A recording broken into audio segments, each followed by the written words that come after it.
সকালে ঘুমিয়ে আছি, তখন হঠাৎ ফোনটা চেঁচামেচি করতে শুরু করলো। কি আর করা, আর ঘুমিয়ে থাকতে পারলাম না। ঘুম ঘুম চোখে তাকিয়ে দেখি লেখা প্যারা দেওয়ার বাস। দেখি প্রচন্ড রাগ উঠে গেল। শান্তি নেই মায়ের জন্য, সারাটা দিন জ্বালায়, এত জ্বালায় তবুও শান্তি হয় না। আরে আপনারা আবার অন্য কিছু মনে করবেন না, এটা হচ্ছে আমার চাচাতো বোন, নাম মায়া।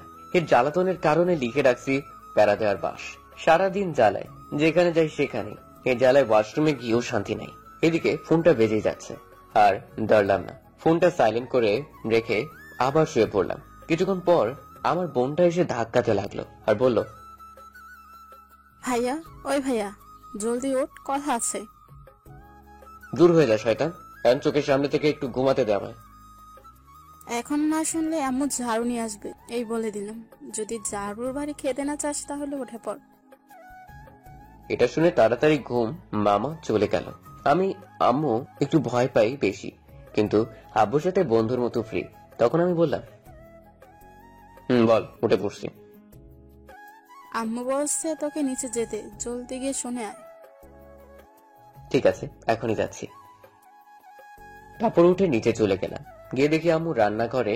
আমি সেখানে গিয়ে বললাম, আম্মু তুমি আমায় ডাকছো? ডাকছি মানে তোকে ঝাড়ু দিয়ে মারবো। তুই মায়া কল দিলে ধরিস না কেন?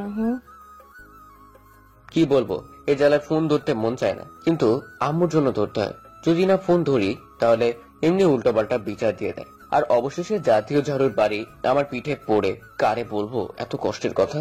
আমার চুপ করে থাকা দেখে আম্মু বলল, কিরে কথা বলছিস না কেন? তুই মায়ার ফোন ধরিস না কেন? আম্মু আমি মায়ের ফোন সব সময় ধরি। মিথ্যা কথা বলছে তোমার কাছে। তুই ফোন যদি ধরিস তাহলে তোকে এখন কতগুলো কল দিয়েছি, তুই ধরলি না কেন? আমি ঘুমিয়েছিলাম, তাই তার ফোন শুনতে পাইনি। আচ্ছা ঠিক, যা, কিছু বললাম না আজ। আর তোকে মায়া বলেছে এখনই যেতে, কি কাজ আছে বললো, গিয়ে দেখ তো। কাজ না ছাই, শুধু শুধু নিয়ে যাবে শয়তান মাইয়া। কিরে জলদি যা, গিয়ে দেখে আয়। কি আর করা, তারপর চলে আসলাম বাহিরে। এসে দেখি সকাল 9টা বাজে। ওহো, আমার চাচার বাসা আমাদের বাসা থেকে একটু দূরেই, 10 মিনিট হাঁটলেই চলে যাওয়া যায়। চলুন যেতে যেতে পরিচয় দিয়ে ফেলি। আমার নাম নীরব আহমেদ। আমরা এক বোন এক ভাই। বোনটা আমার ছোট, আমি এবার ইন্টারে পড়ি, আর বোনটা 9ম শ্রেণীতে পড়ে। আব্বু একটা সরকারি জব করে, আম্মু বাসায় থাকে। মধ্যবিত্ত আমরা সব মিলে হ্যাপি ফ্যামিলি।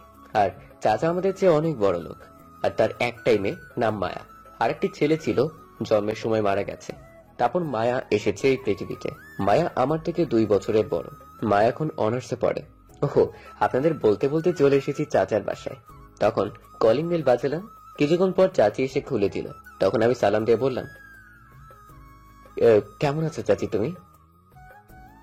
ভালো আছি বাবা, তুই কেমন আছিস? আমিও খুব ভালো আছি। তা এত দেরি করে আসলি কেন? মায়া কখন থেকে কল দিচ্ছে, আর তোর ওপর যা রাগ করেছে সব আমার ওপর দেখিয়েছে। ঘুম থেকে উঠতে একটু লেট হলো। আর চাচা কোথায়? তোর চাচা মায়ার রাগ দেখে তাড়াতাড়ি চলে গেছে। জানিস তো কেমন রাগী মেয়ে, আর সব রাগ আমার ওপর দেখিয়েছে। জলদি যা, ওপরে গিয়ে রাগ ভাঙা। দেখ কিসের জন্য তোকে ডাকছে। ঠিক আছে, যাচ্ছি। তারপর উপরে গিয়ে দরজায় টোকাতে বললাম, ভাইয়া দরজাটা খোলো, আমি আসছি। ভেতর থেকে কোনো সারা শব্দ নেই। তখন আবার ডাকলাম, তাও কোনো শব্দ আসছে না। তখন আমি বললাম, ঠিক আছে, তাহলে আমি চলে গেলাম। এটা বলে পিছনে ফিরলাম। সাথে সাথে দরজা খুলে একটা টান দিয়ে রুমে নিয়ে দেয়ালের সাথে আমায় ধাক্কা দিয়ে জোরে গলা চেপে ধরলো, আর রাগী গলায় বলল, তোকে আমি কতগুলো কল দিয়েছি, তুই আমার কল রিসিভ করিস নাই কেন? এতটাই জোরে গলা চেপে ধরলো কথা বলতে পারছি না, আর প্রচন্ড ব্যথা পাচ্ছিলাম। তখন মায়া আবার বলল, তোকে কতবার বলছি আমার সাথে সাথে ফোন রিসিভ করবি, তোকে যখনই বলবো আমার কাছে আসবি, তারপরও কেন আসিস না বল? কিছুই বলতে পারছি না। কিছুক্ষণ এমন করে গলা চেপে ধরে থাকলে বেঁচে থাকা অসম্ভব হয়ে যাবে। ঠিক তখন মায়ার আম্মু এসে মায়াকে ছাড়িয়ে বলল, কি করছিস তুই? ছেলেটা মরে যাবে, এমন করে কেউ গলা চেপে ধরে? আমায় ছেড়ে দেওয়ার পর কাশতে লাগলাম। আমি গলায় ধরে আস্তে আস্তে নিঃশ্বাস নিতে লাগলাম। তখন মায়া বলল, মেরে ফেলবো ওকে। কতবার বলেছে আমার কল রিসিভ করবি, যখন বলবো তখন আসবি, কিন্তু গতকাল রাত থেকে আমার কল রিসিভ করে না। গতকাল রাতে আদিবাকে বলেছি ওকে পাঠিয়ে দিতে, কিন্তু বলার পর তাও আসলো না। সকালে কল দিয়েছি, রিসিভ করলো না। ছেলেটার কি ঘুম নেই চোখে? যখনই বলবি তখনই আসতে হবে। রাতে ঘুমাচ্ছিল তাই হয়তো আসেনি। আর এত ফোন দেওয়ার কি হয়েছে? তুমি চুপ করো, তোমায় কথা বলতে বলছি। তুমি তোমার ঘরে যাও। এটা বলে মায়া তার আম্মুকে তার আম্মু রুমে পাঠিয়ে দিল আর দরজা আটকে সে খাটে বসে রইল। আমি দেওয়ালের সাথে মিশে চুপ করে দাঁড়িয়ে আছি। নিচের দিকে তাকিয়ে কিছু বলার নেই। আমি সত্যি গতকাল রাত থেকে ফোন রিসিভ করিনি। আমায় রাতে আদিবা বলেছে আসছে, কিন্তু আমি ইচ্ছে করে আসিনি। কিছুক্ষণ এভাবে যাওয়ার পর মায়া আমার দিকে তাকিয়ে দেখে আমি নিচের দিকে তাকিয়ে আছি। তখন আমায় বলল, কিরে চুপ করেছিস কেন? আমি চুপ করে নিচের দিকে তাকিয়ে আছি। কিরে কথা বল, রাগ করেছিস? হ্যাঁ, এত কষ্ট দিয়ে বলে রাগ করছে কিনা, শয়তান মাইয়া। খুব ব্যথা পাইছিস গলায়? না, ব্যথা পাইনি। তখন মায়া দৌড়ে আমার সামনে এসে হাঁটু গেড়ে বসে পড়লো আর বলল, সরি, প্লিজ আমায় ক্ষমা করে দে। তুই তো জানিস আমার রাগ উঠলে নিজেকে কন্ট্রোল করতে পারি না। তুই যখন গতকাল আসিস নাই তখন খুব রাগ হয়েছিল, আর সকালে যখন আমার ফোন রিসিভ করিস নাই তখন আরো রাগ হয়েছিল। তাই রাগের মাথায় তোকে একটু বেশি জোরে গলা চেপে ধরে ফেলেছি। প্লিজ ক্ষমা করে দে। ঠিক আছে, যাও, ক্ষমা করে দিলাম। সত্যি কথা বলছিস তুই? সত্যি কথা বলছি। তখন মায়া উঠে সাথে সাথে দুই গালে দুইটা কিস করে বলল, তুই ঘাটে বস, আমি একটু ওয়াশরুম থেকে আসছি। আমি মাথা নেড়ে হ্যাঁ বললাম। তারপর খাটে গিয়ে বসলাম। কিছুক্ষণ পর মায়া ওয়াশরুম থেকে বের হয়ে আসলো আর আমি তার দিকে তাকিয়ে দেখি অবাক হয়ে গেছি। নিজের কাছে কেমন জানি লজ্জা লাগছে আমার। আপনারা বুঝতে পারলে না তো বলছি কি হয়েছে। মায়া একদম শর্ট প্যান্ট আর গেঞ্জি পরে আসছে আমার সামনে। তখন মায়া আমার আরো কাছে আসলো। আমি সাথে সাথে চোখ বন্ধ করে দিয়েছি আর বললাম, এগুলো কি পরে আসছো তুমি আমার সামনে? জলদি যাও, এগুলো চেঞ্জ করে আসো। কেন, আমায় কি ভালো লাগছে না? চোখ দুটো খুলে ভালো করে দেখ। না, আমি চোখ খুলবো না, তুমি যাও, এগুলো চেঞ্জ করে আসো। তুই চোখ না খুললে আমি তোর সাথে অন্য কিছু করব। জলদি চোখ দুটো খুল। কি করবো আর, বিপদে পড়ে চোখ খুললাম আর অবাক হয়ে তাকিয়ে আছি। তখন মায়া বলল, কিরে এমন করে কি দেখছিস? আচ্ছা, আমায় কেমন লাগছে এখন? খুব সুন্দর লাগছে। শুধু সুন্দর লাগছে, আর কিছু বলবি না? আচ্ছা, তুমি এগুলো আমার সামনে পড়ে আসলে কেন? তোর সামনে পড়ে আসবো না তো কার সামনে পড়ে আসবো? তুই তো দেখবি। মানে কি বলছো তুমি? কিছু না, গতকাল কিনে নিয়ে আসছি, তাই তোকে প্রথম পরে দেখালাম কেমন লাগলো। খুব বাজে, এগুলো আর কখনো পড়বে না। আজ পড়েছো, এতটুকুই থাক। তাহলে কি এটা ফেলে দিব? এগুলো না পরে লং 3 পিস পরবে বাসায়, আর বাহিরে বোরকা পরে বের হবে। আচ্ছা ঠিক আছে। তাহলে আমি চলে যাই, এখন কলেজে যেতে হবে। আর কিছুক্ষণ থাক, তুই কাছে থাকলে আমার খুব ভালো লাগে। হ্যাঁ, আর আম্মু আমায় ঝাড়ু দিয়ে মারবে। কলেজের সময় হয়ে যাচ্ছে, তুমি ভার্সিটি যাও। ঠিক আছে, যা তাহলে। আর দুপুরে আমার সাথে দেখা করবি কল দিলে। আচ্ছা, পরে দেখা যাবে। তারপর আমি চলে আসতে যাব, তখন মায়া আমার হাতে ধরে এক টানে তার কাছে নিয়ে আসলো আর বলল, কি করে যে তোকে যেতে দেই, মন চাইছে না যে। এটা বলেই দুই গালে দুটি কিস করলো। তখন আমি বললাম, এটা কি করলে তুমি? এগুলো ঠিক হচ্ছে না। আমরা কিন্তু বলতে গেলে ভাই বোন। আমরা অনেক বড় হয়েছি, মানুষ দেখলে খারাপ ভাবতে পারে। কিসের ভাই বোন? আমি তো সেগুলো কিছু ভাবি না। যে যাই ভাবতে থাকুক, আমি তোকে নিজের কাছে পেতে চাই। আমি চলে যাচ্ছি। তখন মায়া বলল, মায়া চলে যেতে তখন আমি নিচে আসলাম। আসার পর চাচিকে বললাম চলে যাচ্ছি। তখন চাচি বলল খেয়ে যেতে, কিন্তু আমি বললাম দুপুরে এসে খাবো। তারপর বাসায় এসে ফ্রেশ হয়ে রেডি হয়ে বের হয়ে পড়লাম কলেজে যাওয়ার জন্য। তখন সামনে দেখলাম জাহিদ যাচ্ছে। ওহো, জাহিদ আমার বন্ধু। আরো বন্ধু আছে, সাথে থাকুন, সব জানতে পারবেন। তখন আমি দৌড়ে গিয়ে বললাম, কিরে, তুই আমায় আজ একা রেখে চলে যাচ্ছিস? একবার ফোন করে তো বলতে পারতি। ফোনে টাকা নাই, তাই ফোন দিতে পারিনি। আমি মনে করেছি তুই চলে গিয়েছিস। আচ্ছা চল, সময় কম। তারপর হেঁটে যেতে লাগলাম। আমরা যেই কলেজে পড়ি আমাদের বাসা থেকে অনেকটা দূরে। সিএনজি যেতে হয়, ভাড়া 10 টাকা নেয়। কিছু দূরে সিএনজি স্ট্যান্ড। তখন ভাবলাম দুজনের জন্য 2টা আইসক্রিম নেওয়া যাক। খেতে খেতে যাব, যে বাবা সেই কাজ। কিনে খেতে খেতে যাচ্ছিলাম। কিছু দূর যাওয়ার পর আমার জুতোর ফিতা খুলে গেল। তখন মুখে আইসক্রিম নিয়ে বাঁচছিলাম, হঠাৎ মায়া কোথা থেকে এসে আমার মুখ থেকে আইসক্রিম নিয়ে খেতে লাগলো আর বলল, যাক, তাহলে যা চাইলাম তা পেয়ে গেলাম। তারপর মায়া চলে গেল। তখন জাহিদ বলল, এটা কি হলো দোস্ত? তোর মুখের আইসক্রিম নিয়ে খেয়ে ফেললো? হয়তো টাকা নেই তাই নিয়ে গেছে। আচ্ছা চল এখন যাওয়া যাক, এগুলো ভেবে লাভ নেই। ঠিক আছে, চল যাওয়া যাক।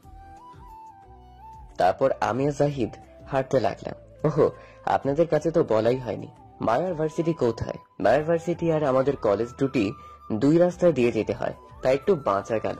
নয়তো কলেজে গিয়েও ঝালাতো মায়ার ভার্সিটি একটু কাছেই। তারপর আমি আর জাহিদ গিয়ে একটা সিএনজিতে উঠে পড়লাম। কিছুক্ষণ পর সিএনজি ছেড়ে দিল। 15 মিনিট পর কলেজ চলে আসলাম। সিএনজি থেকে নেমে ভাড়া দিয়ে কলেজে চলে আসলাম মাঠ দিয়ে। ক্লাসে যাচ্ছিলাম, তখন নীলা এসে পথ আটকে দাঁড়ালো। নীলা হচ্ছে এইখানকার নেতার মেয়ে। নীলা নাকি আমায় পছন্দ করে, কিন্তু আমি তাকে পছন্দ করি না, কারণ সে রাতে ড্রিঙ্ক করে বাজে নেশা করে, তাই আমি তাকে পছন্দ করি না। তখন নীলা বলল, আমার জানো চলে আসছে, আমি সেই কখন থেকে বসে আছি তোমার জন্য। এই, তোমাকে না আমি বললাম আমার সামনে আসবে না, তবু আসছো কেন? তুমি তো জানো আমি তোমাকে কতটা ভালোবাসি, তাহলে কেন তোমার কাছে টেনে নিচ্ছ না? আমি আগেও বলেছি, এখন আবার বলছি, ভালো করে শুনে রাখো, আমি তোমাকে ভালোবাসি না, সামনে থেকে সরো। এই বলে আমি নীলার পাশ কেটে চলে আসতে লাগলাম। তখন নীলা বলল, তুমি যতই না বলো না কেন, একদিন ঠিক আমায় ভালোবাসতে হবে। আমি তোমার ভালোবাসা নিয়েই ছাড়বো। আমি কিছু না বলে চলে আসলাম ক্লাসে। এসে বসে আছি, তখন জাহিদ বলল, দোস্ত, এই মেয়ে যে আঠার মতো তোর পিছে লাগছে, একদিন তোকে ঠিক ভালোবাসার কথা বলিয়েই ছাড়বে দেখিস। তার চেয়ে ভালো এখনই বলে দে ভালোবাসিস। শোন, আমি কল্পনাও ভাবি না এই মেয়ের কথা কোনোদিন আমি একে ভালোবাসতে যাব। যদি তোর ইচ্ছে হয় তাহলে তুই গিয়ে প্রেম কর, আর নয়তো চুপ থাক। তখন জাহিদ বলল, না থাক, এই মেয়ে আমার লাগবে না, চুপ থাকছি। তখন জাহিদ চুপ করে রইল। কিছুক্ষণ পর স্যার ক্লাসে আসলো। তখন আমি জাহিদকে বললাম, কিরে, ওই 2 হারামি কই আজ আসলো না যে? কার কথা বলছিস তুই? ফারার সাবিরের কথা? ওই দুটো কোথায় আজ? আমিও জানি না, গতকাল তো কিছু বলেনি। আচ্ছা, পরে ফোন করে জেনে নিব কেন আসেনি। এখন ক্লাস কর। তারপর ক্লাসে মনোযোগ দিলাম। এক এক করে 4টি ক্লাস করলাম। 5ম ক্লাস হচ্ছে সাবিনা ম্যাডাম এর। এই ক্লাস কেউ মিস করে না। আগের ক্লাসগুলো মিস করলেও কারণ এই ম্যাডাম অনেক মজা করে। ক্লাসে এসে সবার সাথে দুষ্টুমি করে, আর দেখতে খুবই সুন্দর ম্যাডাম। বয়স খুবই কম, এখনো তার বিয়ে হয়নি। এখন বুঝতেই পারছেন তো। তারপর ম্যাডাম ক্লাসে আসার পর সবাই দাঁড়িয়ে গেল, আর ম্যাডাম বলল, বসে পড়ো সব বড় বড় বাচ্চারা, তা আজ সবাই ক্লাসে আছে? তখন সবাই বলল, হ্যাঁ, কিন্তু আমি বললাম, না ম্যাডাম, 2 জন আসেনি। কে আসেনি আজ? ফাহাদ আর সাব্বির আসেনি ম্যাডাম। এই শয়তান পোড়া 2টা ঠিক মতো ক্লাসে আসে না। আগামীকাল কিছু একটা করতে হবে এদের দুজনকে। আচ্ছা, আজ তোমাদের কিছু প্রশ্ন করব, উত্তর দিবে। যাকে যেটা বলবো সেটা উত্তর দিতে হবে। তখন সবাই মিলে হ্যাঁ বলল। তখন ম্যাডাম বলল, প্রথম একজন ছেলেকে জিজ্ঞেস করবে, তারপর একজন মেয়েকে। তখন প্রথম জাহিদকে বলল দাঁড়াতে, আর জাহিদ বলল, ম্যাডাম, এতগুলো ছাত্র রেখে আমায় প্রথম ধরতে হলো, এটাই ভয় পাচ্ছিলাম। এখন তোমাকে যা বলবো তার বিপরীত নাম বলতে হবে, মানে হাসির। চেষ্টা করব, বলেন ম্যাডাম। হঠাৎ আমার ফোন বেজে উঠলো। আমার ফোনটা সাইলেন্ট করা, তাই শব্দ হয়নি, কিন্তু পকেটে ফোন, তাই কাঁপাকাঁপি শুরু করছে। আমি আর ফোন দেখলাম না, কারণ ম্যাডাম এদিকেই তাকিয়ে আছে। তখন ম্যাডাম বলল, তোমার নাম কি? ফেসবুক। তোমার আব্বুর নাম কি? ইউটিউব। তোমার আম্মার নাম কি? গুগল। তোমার বোনের নাম কি? হোয়াটসঅ্যাপ। তোমার ছোট ভাইয়ের নাম কি? টুইটার। ম্যাডাম নাম শুনে হাসতে লাগলো, তখন হাসতে হাসতে বলল, হ্যাঁ, ভালো বলছো অবশ্য। এখন নীলা দাঁড়াও। তখন নীলা দাঁড়িয়ে বলল, হ্যাঁ বলুন ম্যাডাম। তুমি কাউকে ভালোবাসো এই কলেজের মাঝে? থাকলে বলতে পারো আমার, আমি সাহায্য করতে পারি। এটা শুনে নীলা খুব খুশি হলো। তখন নীলা কিছু বলতে যাবে তার আগে কেউ ম্যাডামকে ডাকলো। ক্লাসের বাহির থেকে কণ্ঠটা মেয়ের। তখন সবাই তাকিয়ে দেখলো একটা মেয়ে। আমরা তাকিয়ে দেখি মায়া অবাক হয়ে গেছি। তাকে দেখে তখন ম্যাডাম বলল, তুমি এই ক্লাসে? না, আমি এই ক্লাসের না। তাহলে তুমি কোন ক্লাসের? আমি অনার্সের ছাত্রী। ম্যাডাম অবাক হয়ে বলল, তাহলে তুমি এই কলেজে কি করছো ভার্সিটি রেখে? তখন মায়া ভিতরে এসে ম্যাডামের কাছে একটা লাঠি ছিল, সেটা নিয়ে আমার কাছে এসে মায়া আমার 2টা বাড়ি দিয়ে বলল, এই শয়তানটার জন্য আসছি। কতগুলো কল দিয়েছি তবুও রিসিভ করে না। আজ একে মেরেই ফেলবো আমি। এই বলে আমার মারতে লাগলো মায়া। তখন ম্যাডাম এসে মায়ের হাত থেকে লাঠি নিয়ে বলল, থামো বলছি। তুমি কি দেখছো না ও এখনো ক্লাসে আছে? না, আমি দেখি না। না দেখলে এখন দেখে নাও। আর ক্লাসে থাকলে তাহলে ফোনটা রিসিভ করবে কি করে শুনি? আর তুমি বা কেন কল দিবে? তুমি কি জানো না এখন ক্লাসের টাইম? আমি এত কিছু জানতে চাই না। কোথায় আছে না আছে, আমার ফোন রিসিভ করেনি কেন?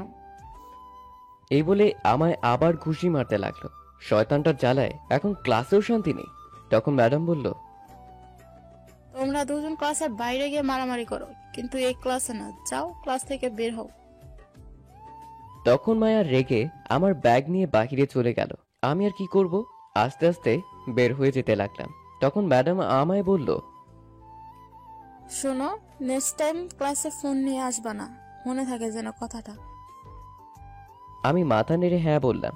তখন ম্যাডাম আবার বলল, এটা কি তোমার গার্লফ্রেন্ড? আমি কিছু বলবো তখন একটু নীলার দিকে তাকিয়ে দেখি নীলা রেগে অ্যাটম বোম হয়ে গেছে। তখন আমি মনে মনে বললাম, এখন মায়া তো নেই, থাক আর চাচাতো বোন বলবো না। হ্যাঁ বলেই দিই, অন্তত পক্ষে নীলা তো পিছু ছাড়াবে। আমি চুপ করে আছি বলে তখন ম্যাডাম আবার বলল, কি হলো বলো? লজ্জা না পেয়ে সত্যি কথা বলে ফেলো। তখন আমি ম্যাডামকে উদ্দেশ্য করে বললাম, ম্যাডাম আমার গার্লফ্রেন্ড। আমিও বুঝতে পারছি অনেক রাগী মেয়ে। আর দেখে যা বুঝতে পারছি তোমাকে অনেক ভালোবাসি। ম্যাডাম এখন যাই আমি। আমি এই বলে ক্লাসের বাইরে চলে আসলাম। এসে দেখি মায়া কলেজ থেকে বের হয়ে যাচ্ছে। তখন আমি দৌড়ে মায়ের কাছে গিয়ে কিছু বলতে যাব, তখন মায়া আমায় আমার ব্যাগ দিয়ে মারতে লাগলো আর বলল, তোকে কতদিন বললাম আমার ফোন সাথে সাথে রিসিভ করবি, তবুও কেন রিসিভ করিস না? তখন আমি মায়াকে বললাম, তুমি ভার্সিটি রেখে কলেজ আসলে কেন, এটা আগে বলো। এখনো তোমার ক্লাস টাইম? আগে তুই বল আমার ফোন কেন রিসিভ করিসনি? যা বাবা, ক্লাসে কি করে ফোন রিসিভ করব? তুমি কি জানো না ক্লাসে ফোন নিয়ে যাওয়া নিষেধ? সেখানে কি করে কথা বলবো? কেন, তুই ফোন নিয়ে বাইরে চলে আসতি, তাহলে কি পায়ে ব্যথা করতো? আচ্ছা সরি সরি, এখন বলো কিসের জন্য কল দিলে আমায়? তখন মায়া আমার গলায় চেপে ধরে বলল, নেক্সট টাইম যেন আর না হয়, তাহলে কিন্তু তোর খবর আছে। তারপর ছেড়ে দিল আর বলল, আয়, আমার সাথে গেলেই বুঝতে পারবি কি জন্য। আমি মাথা নেড়ে হ্যাঁ বললাম। তারপর পিছু পিছু যেতে লাগলাম। কিছুটা সামনে গিয়ে একটা দোকান থেকে আইসক্রিম নিল। মায়া নিয়ে একটা ফাঁকা নির্জন জায়গায় নিয়ে গেল, গিয়ে বলল, এখানে বস। আমি মাথা নেড়ে হ্যাঁ বললাম আর বসে পড়লাম। তখন মায়া আমার হাতে আইসক্রিম নিয়ে বলল, এই আইসক্রিম তুই না কামড়িয়ে এই কিছুক্ষণ খাবি। তারপর আমায় দিবি, আমি খাবো। আমি মায়ের কথা শুনে অবাক হয়ে গেছি। তখন আমি বললাম, তুমি আমার মুখেরটা খাবে? খাবো। যাওয়ার সময় যে আইসক্রিম তোর মুখ থেকে নিয়ে গেছিস অনেক মিষ্টি লেগেছে। যখন শেষ হয়েছে তখন আমি যখন আরেকটা কিনে খেলাম তখন তিতে লাগছে। এখন তুই খেয়ে দিবি, তারপর আমি খাবো। কি পাগল মেয়ে বাবা, আজকালের বাচ্চাদেরও কিছু খাওয়ানো যায় না, আর মায়া আমার মুখেরটা খেতে চাইছে। বুঝতে পারছি না কি হয়েছে। তখন মায়া ধমকে আবার বলল, কি হলো, জলদি খাওয়া শুরু। এত জোরে ধমক দিয়েছে আমি ভয় পেয়ে গেছি। তখন আর কিছু না বলেই খেতে লাগলাম। আমি খাচ্ছি আর মায়া আমার দিকে তাকিয়ে রইল এক দৃষ্টিতে। তখন আমার কেমন জানি লজ্জা লজ্জা লাগতে শুরু করলো। আমার খাওয়ার সময় কেউ যদি তাকিয়ে থাকে আমার দিকে তাহলে আমি খেতে পারি না। তখন আমি অন্যদিকে ফিরে খেতে লাগলাম আর মায়া তখন বলল, কিরে, তুই ওইদিকে ঘুরে খাচ্ছিস কেন? এদিকে ফির আমার দিকে। কি আর করব, তখন তার দিকে ফিরেই খেতে হলো। কিছুক্ষণ পর মায়া টান দিয়ে আইসক্রিম নিয়ে বলল, আর পারবো না, এখন দে জলদি। তখন মায়া আইসক্রিম তার মুখে দিয়ে চোখ বন্ধ করে ফেললো আর বলল, সত্যি তোর ঠোঁটের ছোঁয়ায় এই আইসক্রিমকে যেন মধুর মতো করে তুলেছে। এই বলে মায়া খেতে লাগলো। আমি আর কি করব, তাকিয়ে দেখতে লাগলাম। কিছুক্ষণ পর মায়ার খাওয়া শেষ হলে বলে, আমি আর একটা নিয়ে আসছি, দাঁড়া। আর না, এখন আমি বাসায় যাব। তুমি আমায় মারলেও আর পারবো না। ঠিক আছে, তাহলে বিকেলে একটা আইসক্রিম নিয়ে আমার বাসায় আসবি। এখন বাসায় যা, আমি ভার্সিটি থেকে বইগুলো নিয়ে আসছি। আচ্ছা ঠিক আছে। তারপর আমি সেখান থেকে চলে আসলাম আর এসে একটা সিএনজিতে উঠে বসে বসে ভাবতে লাগলাম, মায়ের এমনটা করা কি ঠিক হচ্ছে? আমরা তো ভাই বোনের মতো, কিন্তু মায়া যে পাগলামি শুরু করছে। কেউ দেখে বলবে না আমার চাচাতো বোন? সবাই ভাবতে পারে গার্লফ্রেন্ড এতটা ঘনিষ্ঠ হওয়া উচিত নয়। মায়ের থেকে একটু দূরে থাকতে হবে আমার, তাহলে দুজনের নামে খারাপ কথা উঠবে। এমনি কি দুই পরিবারের ভাবতে হতে চলে আসলাম। এসে সিএনজি থেকে নেমে ভাড়া দিয়ে বাসায় চলে আসলাম। এদিকে মায়া তার ভার্সিটি গিয়ে তার বইগুলো নিয়ে তার বান্ধবী অহনার সাথে আসছিল। তখন অহনা বলল, কিরে, তখন এত রেগে কোথায় গিয়েছিলি তুই? কোথায় আবার যাব, নীরবের কলেজে গিয়েছিলাম। শয়তানটা ফোন ধরছিল না। তখন অহনা অবাক হয়ে মায়াকে বলল, কি, তুই কলেজে গিয়েছিলি? কি করব বলো, শয়তানটা কি জাদু করেছে, থাকতেই পারি না না দেখে। এমনকি কথা না বললেও থাকতে পারি না। ও, বুঝতে পারছি, তুই ভালোবেসে ফেলছিস। আরো 1 বছর আগে থেকে ভালোবাসি। বলিস কি? তাহলে বলে ফেল। এখানেই তো সমস্যা বলতে গেলে, কারণ ও আমায় চাচাতো বোনের চোখে দেখে।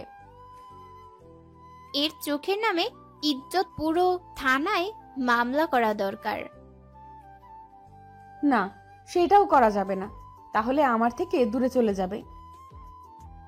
ওহ, এই সমস্যা। শোন, তোকে আমি একটা প্ল্যান বলছি।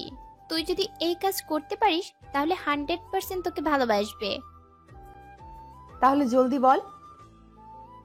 এখন না, আজ বিকেলে আমার বাসায় আসবি, তখন বলবো। আচ্ছা ঠিক আছে। আর একটা কথা কি জানিস, আসার সময় আইসক্রিম খেয়েছি, ওর খাওয়া আইসক্রিম।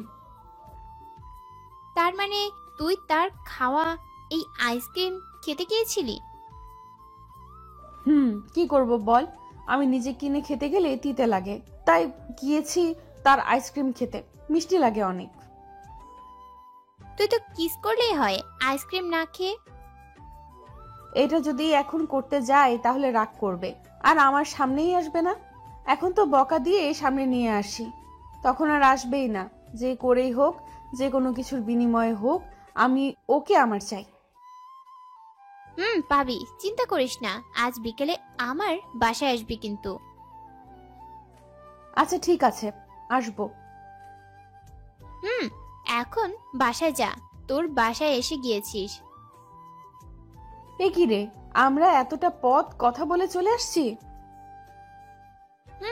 এখন বাসায় যা।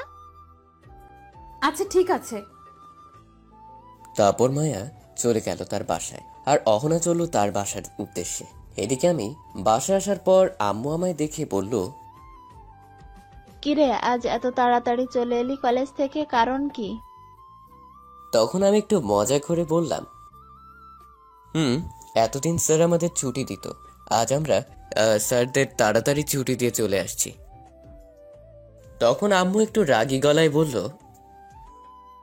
বুঝতে পারছি, ঝাড়ু নিয়ে আসা লাগবে। তখন আমি করুণ গলায় বললাম, কথায় কথায় এই জাতীয় ঝাড়ুর কথাটা বলো কেন? জানো ভয় লাগে, তবুও বলো। হয়েছে, এখন বল কি জন্য এত তাড়াতাড়ি চলে এলি কলেজ থেকে? তোমার জন্য দেখছি তাড়াতাড়ি বাসায়ও ফেরা যাবে না, আজ একটু তাড়াতাড়ি ছুটি দিয়েছে কলেজ থেকে। আচ্ছা ঠিক আছে, যা। আদিবা আসছে আম্মু? রুমে আছে। তারপর আমি আমার রুমে চলে আসলাম। এসেই ফ্রেশ হয়ে কিছুক্ষণ বসে রইলাম। আরো কিছুক্ষণ যাওয়ার পর বোন এসে খাবার খাওয়ার জন্য ডেকে গেল। তারপর আমি গিয়ে খাবার খেয়ে নিলাম।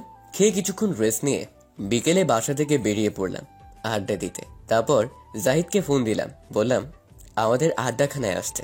আমি গিয়ে বসে রইলাম। তার কিছুক্ষণ পর জাহিদ আসলো। এসেই বলল, তুই কখন আসলি? আসছি আরো অনেকক্ষণ আগে। এখনই 2 হারামিকে কল দিয়ে বল আসতে। আচ্ছা, সে না হয় দিচ্ছি, তার আগে তুই একটা কথা বল। বল, কি বলবো? শালা, তুই মায়ের সাথে প্রেম করিস আর আমি জানি না? আরে থাম, মারিস না। তুই ওটা সত্যি ভেবে নিয়েছিস? তো বিশ্বাস না করার কি হলো? তুই নিজেই তো বললি মায়া তোর গার্লফ্রেন্ড। আরে তখন এটা বলেছি যাতে নীলা আমার পিছু ছাড়ে। আর মায়া আমার গার্লফ্রেন্ড হতে যাবে কেন? মায়া আমার চাচাতো বোন, আমি বোনের মতো দেখি। দেখিস আবার বইয়ের মতো দেখিস না যেন। যে যুগ আসছে মামাতো বোনকে বিয়ে করছে, আর এখানে তো চাচাতো বোন কিছুই না। চুপ কর তো। আমি মায়াকে বোনের মতো দেখি, এগুলো কিছুই না, বুঝতে পারছিস? বুঝতে পারছি। আমি তো সত্যি মনে করেছি। তুই তো জানিস নীলা কেমন মেয়ে, আর আমি নীলাকে পছন্দ করি না। আর তাছাড়া দেখিস তো আমার জ্বালায় আমি না করেছি তবুও কথা শুনছে না। তাই ম্যাডাম যখন জিজ্ঞেস করলো আর না করলাম না, হ্যাঁ বলে দিলাম, কারণ নীলা এটা শুনে পিছু ছাড়বে আমার। নীলা কখনো তোর পিছু ছাড়বে না। নিশ্চয়ই পিছু ছাড়বে, এটা শুনতে যেহেতু পেরেছে। তুই ভাবলি কি করে তোর পিছু ছাড়বে এই মেয়ে? তুই জানিস কি হয়েছে তুই আসার পর? কেন, কি হয়েছে? তুই যখন এটা বলে ক্লাস থেকে চলে আসছিস, তখন নীলা তার সমস্ত বই ছুঁড়ে ফেলে দেয় আর চিৎকার করে কি বলছে জানিস? তুই শুধু নীলার আর কারো না। নীলা যদি তোকে না পায় তাহলে সে তোকে কারো হতে দিবে না, এমনকি তোর আশেপাশে যে থাকবে তার জীবন কেড়ে নেবে, আর মায়াকে সে ছাড়বে না। এটা বলে কান্না করতে করতে চলে যায়। বাবা, এই মেয়ে দেখি আরো ডেঞ্জারাস। এখন কি করবি বল? চিন্তা নেই, মায়াকে কিছু করতে পারবে না। মায়ের সামনে গেলে মায়ের চুল কেটে দিবে। তার মামা হচ্ছে সেনাবাহিনীর মেজর। নীলার বাবার আর কতটুকু পাওয়ার। আরে আমি মায়ের কথা বলছি না, আমি তোর কথা বলছি।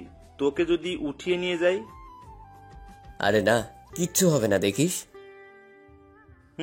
দেখা যাবে। তখন আমি কিছু বলতে যাব, তার আগে আমার ফোনটা বেজে উঠল। তাকে দেখি মায়া ফোন করেছে। তখন জাহিদ বলল, কে ফোন দিয়েছে? আর কে দিবে, মায়া ছাড়া। ও আচ্ছা, কথা বল। দোস্ত, ফোনটা তুই রিসিভ করে বল নীরব এখানে নাই, ফোনটা রেখে কোথাও গিয়েছে। আমি এখন কথা বলতে পারবো না। ঠিক আছে, আমি বলছি, ফোনটা দে। তখন জাহিদ ফোনটা রিসিভ করে বলল, হ্যালো, কে বলছেন আপনি? তুই কে এটা আগে বল। তখন জাহিদ ফোনটা চেপে ধরে আমায় বলল, দোস্ত, এই মেয়ে তো প্রচন্ড রেগে আছে মনে হচ্ছে, যেভাবে ধমক দিচ্ছে আমায়। আরে কথা বল, নয়তো বুঝতে পেরে যাবে। ও আচ্ছা, বলছি। তখন জাহিদ মায়াকে বলল, আমি জাহিদ বলছি, নীরবের বন্ধু। তুই কে এটা আমি শুনতে চাই না। দেখ, রাগ উঠাস না। তাহলে কিন্তু তোকে এসে মেরে হাত পা ভেঙে দিব। নীরবের কাছে ফোনটা দে, এত কথা না বলে। দেখুন, নীরব আমায় আপনাকে বলতে বলেছে ও এখানে নেই। এখন ফোন রাখেন, আসলে আমি ফোন দিব। কেমনটা লাগে বলেন তো? আমি বললাম কি আর বলল কি? তখন আমি জাহিদকে ঘুষি দিয়ে বললাম, শালা, তোকে আমি বললাম আমি এখানে নেই বলতে, আর তুই বলে দিলি। তখন জাহিদ আমার কাছে ফোনটা দিয়ে বলল, নে তুই কথা বল। এমন শিশু পোলাটারে হাত পা ভাঙার হুমকি দেয়? দর তুই কথা বল। মেয়েদের হাতে মার খাওয়ার ইচ্ছে নেই আমার। তখন আমি ফোনটা নেওয়া মাত্র মায়া বলল, শয়তান বান্দর, তুই এক্ষুনি 3 মিনিটের মাঝে আমার বাসায় আয়, তারপর তোকে বুঝাচ্ছি মিথ্যা কথা বলা। তখন আমি বললাম, আমি যেতে পারবো না, আমার কাজ আছে। তোর কাজকে আমি গুলি করে মারবো, তুই এক্ষুনি আয় বলছি। না, আমি আসতে পারবো না। আসবি না তাহলে? না, আসবো না। তখন মায়া আর কিছু না বলে ফোন কেটে দিল। আমিও ফোনটা পকেটে রেখে দিলাম। তখন জাহিদ বলল, কিরে, তুই না করলি কেন? গিয়ে দেখা করে আসতি, তুই তো বসে আছিস। চুপ কর তো, এর জ্বালায় কি একটু আড্ডা দিতেও পারবো না? যেখানে যাই সেখানেই এর ফোন, সারা দিন জ্বালায়, আর ভালো লাগছে না, যা করার করুক। হঠাৎ তখন কেউ আমার পেছন থেকে কলার চেপে ধরল। আমি পেছনে ফিরে দেখতে যাব, তখন জাহিদ উঠে দৌড়ে চলে গেল। আমি পিছনে তাকিয়ে দেখি মায়া রাগী দৃষ্টিতে তাকিয়ে আছে, আর হাতে একটা লাঠি নিয়ে আসছে। আমি তো দেখে ভয় শেষ। তখন আমি কিছু বলতে যাব তার আগে মায়া আমায় লাঠি দিয়ে মারতে লাগলো, আর বলতে লাগলো, কি বলছিলি তুই? আমার কাছে যাবি না তাই না? তোর হাত পা আমি আজ ভেঙে দিব। এই বলে মায়া মারতে লাগলো। তখন আমি বললাম, প্লিজ ছেড়ে দাও, আর বলবো না কখনো। না, আর ছাড়া যাবে না। তুই এই কথা অনেকবার বলছিস, আর কোনো কথা শুনতে চাই না। এই বলে মায়া মারতে লাগলো। তখন আমি আশেপাশে তাকিয়ে দেখি মানুষ এসে ভিড় জমিয়ে দেখছে। তখন আমি বললাম, দেখো, অনেক মানুষ এসে গেছে আর ভিড় জমিয়ে দেখছে, তারা কিন্তু খারাপ কিছু ভাবছে আমায়। ছেড়ে দাও, তুমি যা বলবে আমি শুনবো, যা করতে বলবে বলবো। তখন মায়া তাকিয়ে দেখলো সত্যি অনেক মানুষ এসে গেছে। এটা রাস্তার একটু পাশে একটা গাছতলায়, আমরা সেখানেই বসে আড্ডা দিই। এখান দিয়ে বেশি মানুষ চলাচল করে না, কিন্তু বিকেলে চলাচল করে, কারণ এই রাস্তা দিয়ে বিকেলে সবাই বাজারে যায়। তখন মায়া সবাইকে বলল, আপনারা সবাই এখান থেকে চলে যান, কিছুই হয়নি। এত ভিড় করার কি হলো? যান বলছি। তখন সবাই চলে গেল। আর মায়া বলল, তুই আমার সাথে চল। তুই কি জানি বললি, আমি যা করতে বলবো করবি? ঠিক আছে, আয়, আজ তোর সাথে অনেক কিছু করব। তখন আমি মায়াকে বললাম, অনেক কিছু করবে মানে কি করবে তুমি আমার সাথে? আয় না তুই আমার সাথে, পরে গেলেই তো বুঝতে পারবি কি করব। এর মতলবটা কি কে জানে? ভাবসব দেখে মনে তো হচ্ছে না ভালো মতলব আছে। যাই হোক, যদি আবার মারে তাহলে আমিও এবার ছাড়বো না। এই বলে দিলাম। তখন মায়া বলল, দাঁড়িয়ে না থেকে চল। তখন আমি বললাম, না, আমি যাব না তোমার সাথে। না গেলে সত্যিই মারবো আবার। এখন চল বলছি। শয়তান মেয়ে, তুই যদি আমার সিনিয়র না হতি আর চাচাতো বোন না হতি, তাহলে তোকে বুঝিয়ে দিতাম এতক্ষণে। তখন মায়া আবার বলল, কি রে, কি ভাবছিস? কিছু না।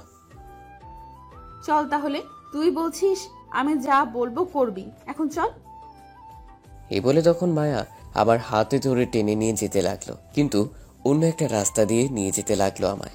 তখন আমি খেয়াল করলাম, এটা তো আমার বাসার রাস্তা, অথবা মায়ের বাসার রাস্তা, না অন্য রাস্তা দিয়ে নিয়ে যাচ্ছে।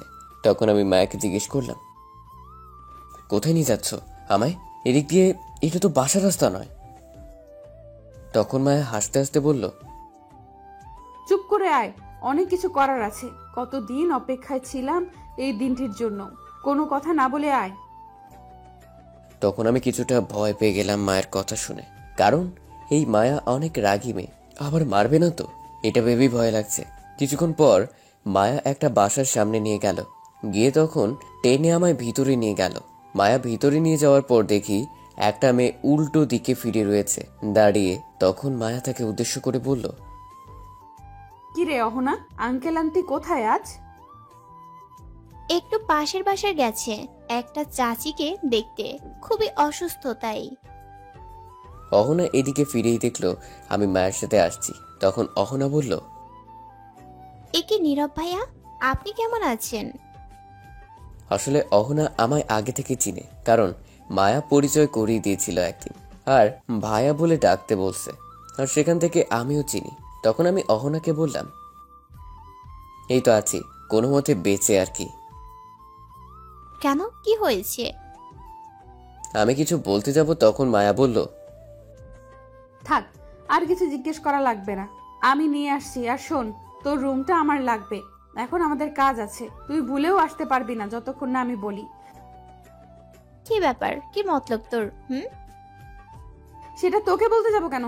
তোকে যেটা বললাম সেটা করবি। আর তোর খাটের নিচে লাঠি আছে তো? আছে। আচ্ছা ঠিক আছে, তুই থাক, আমি যাচ্ছি। আচ্ছা ঠিক আছে, যা। তারপর মায়া আমায় টেনে নিয়ে গেল অহনার রুমে, গিয়ে দরজা বন্ধ করে দিল। তখন আমি বললাম, কি করছো কি তুমি? দরজা বন্ধ করছো কেন? দরজা খুলে দাও। স্টপ। তখন মায়া কিছু না বলে আমায় ধাক্কা দিয়ে খাটে ফেলে দিল, আর সাথে সাথে তার জর্জেট ওড়না দিয়ে হাত বেঁধে ফেললো। তখন আমি আবারও বললাম, কি করছো তুমি? পাগল হয়ে গেছো নাকি? উল্টাপাল্টা কাজ করছো। আমি বলছি না কোনো কথা বলবে না, চুপ করে থাকো। তখন আমি উঠে বসতে চাইলাম, তখন মায়া আমায় আবার ধাক্কা দিয়ে শুইয়ে দিল, আর উঠে আমার বুকের উপর বসলো। তখন আমার কাঁধে একটা কিস করলো, আর আস্তে আস্তে কিস করতে করতে উপরে উঠতে লাগলো। এক পর্যায়ে সারা মুখে কিস করতে লাগলো। তখন মায়া বলল, তোর ঠোঁটগুলো আমায় সারাক্ষণ বিরক্ত করে, কখন তাকে আদর করব? তুই কাছে থাকলে নিজেকে সামলে রাখতে পারি না, অনেক ভালোবাসি তোকে। এই বলে মায়া সারা মুখে কিস করতে লাগলো। তখন আমি বললাম, কেন এমনটা করছো? আমরা চাচাতো ভাই বোন, ভালোবাসা এটা হয় না, প্লিজ থামো। তখন মায়া বলল, কে বললো হয় না? দুটি মন এক হলেই সব হয়। না হয় না, প্লিজ ছাড়ো আমায়। সবাই খারাপ ভাববে, আর আমি এটা চাই না। আর সমাজের মানুষ খারাপ ভাববে, প্লিজ থামো, এগুলো করো না। কেউ কিচ্ছু ভাববে না। আমাদের ক্লাসের ফারিয়া তার চাচাতো ভাইয়ের সাথে প্রেম করছে, আর আমার বান্ধবীর তার মামাতো ভাইকে বিয়ে করেছে। তারা যদি প্রেম করতে পারে, বিয়ে করতে পারে, তাহলে আমরা করলে সমস্যা কোথায়? প্লিজ আজ বাধা দিস না আমায়, আদর করতে দে। একটা বছর ধরে তোকে ভালোবাসি, কিন্তু বলতে পারছি না, আমি আর পারছি না আমি নিজেকে সামলে রাখতে। প্লিজ আমায় একটু আদর করতে দে। তারা যা খুশি করুক, তা আমার দেখা দরকার নেই। আমাদের মাঝে এই সম্পর্ক হবে না।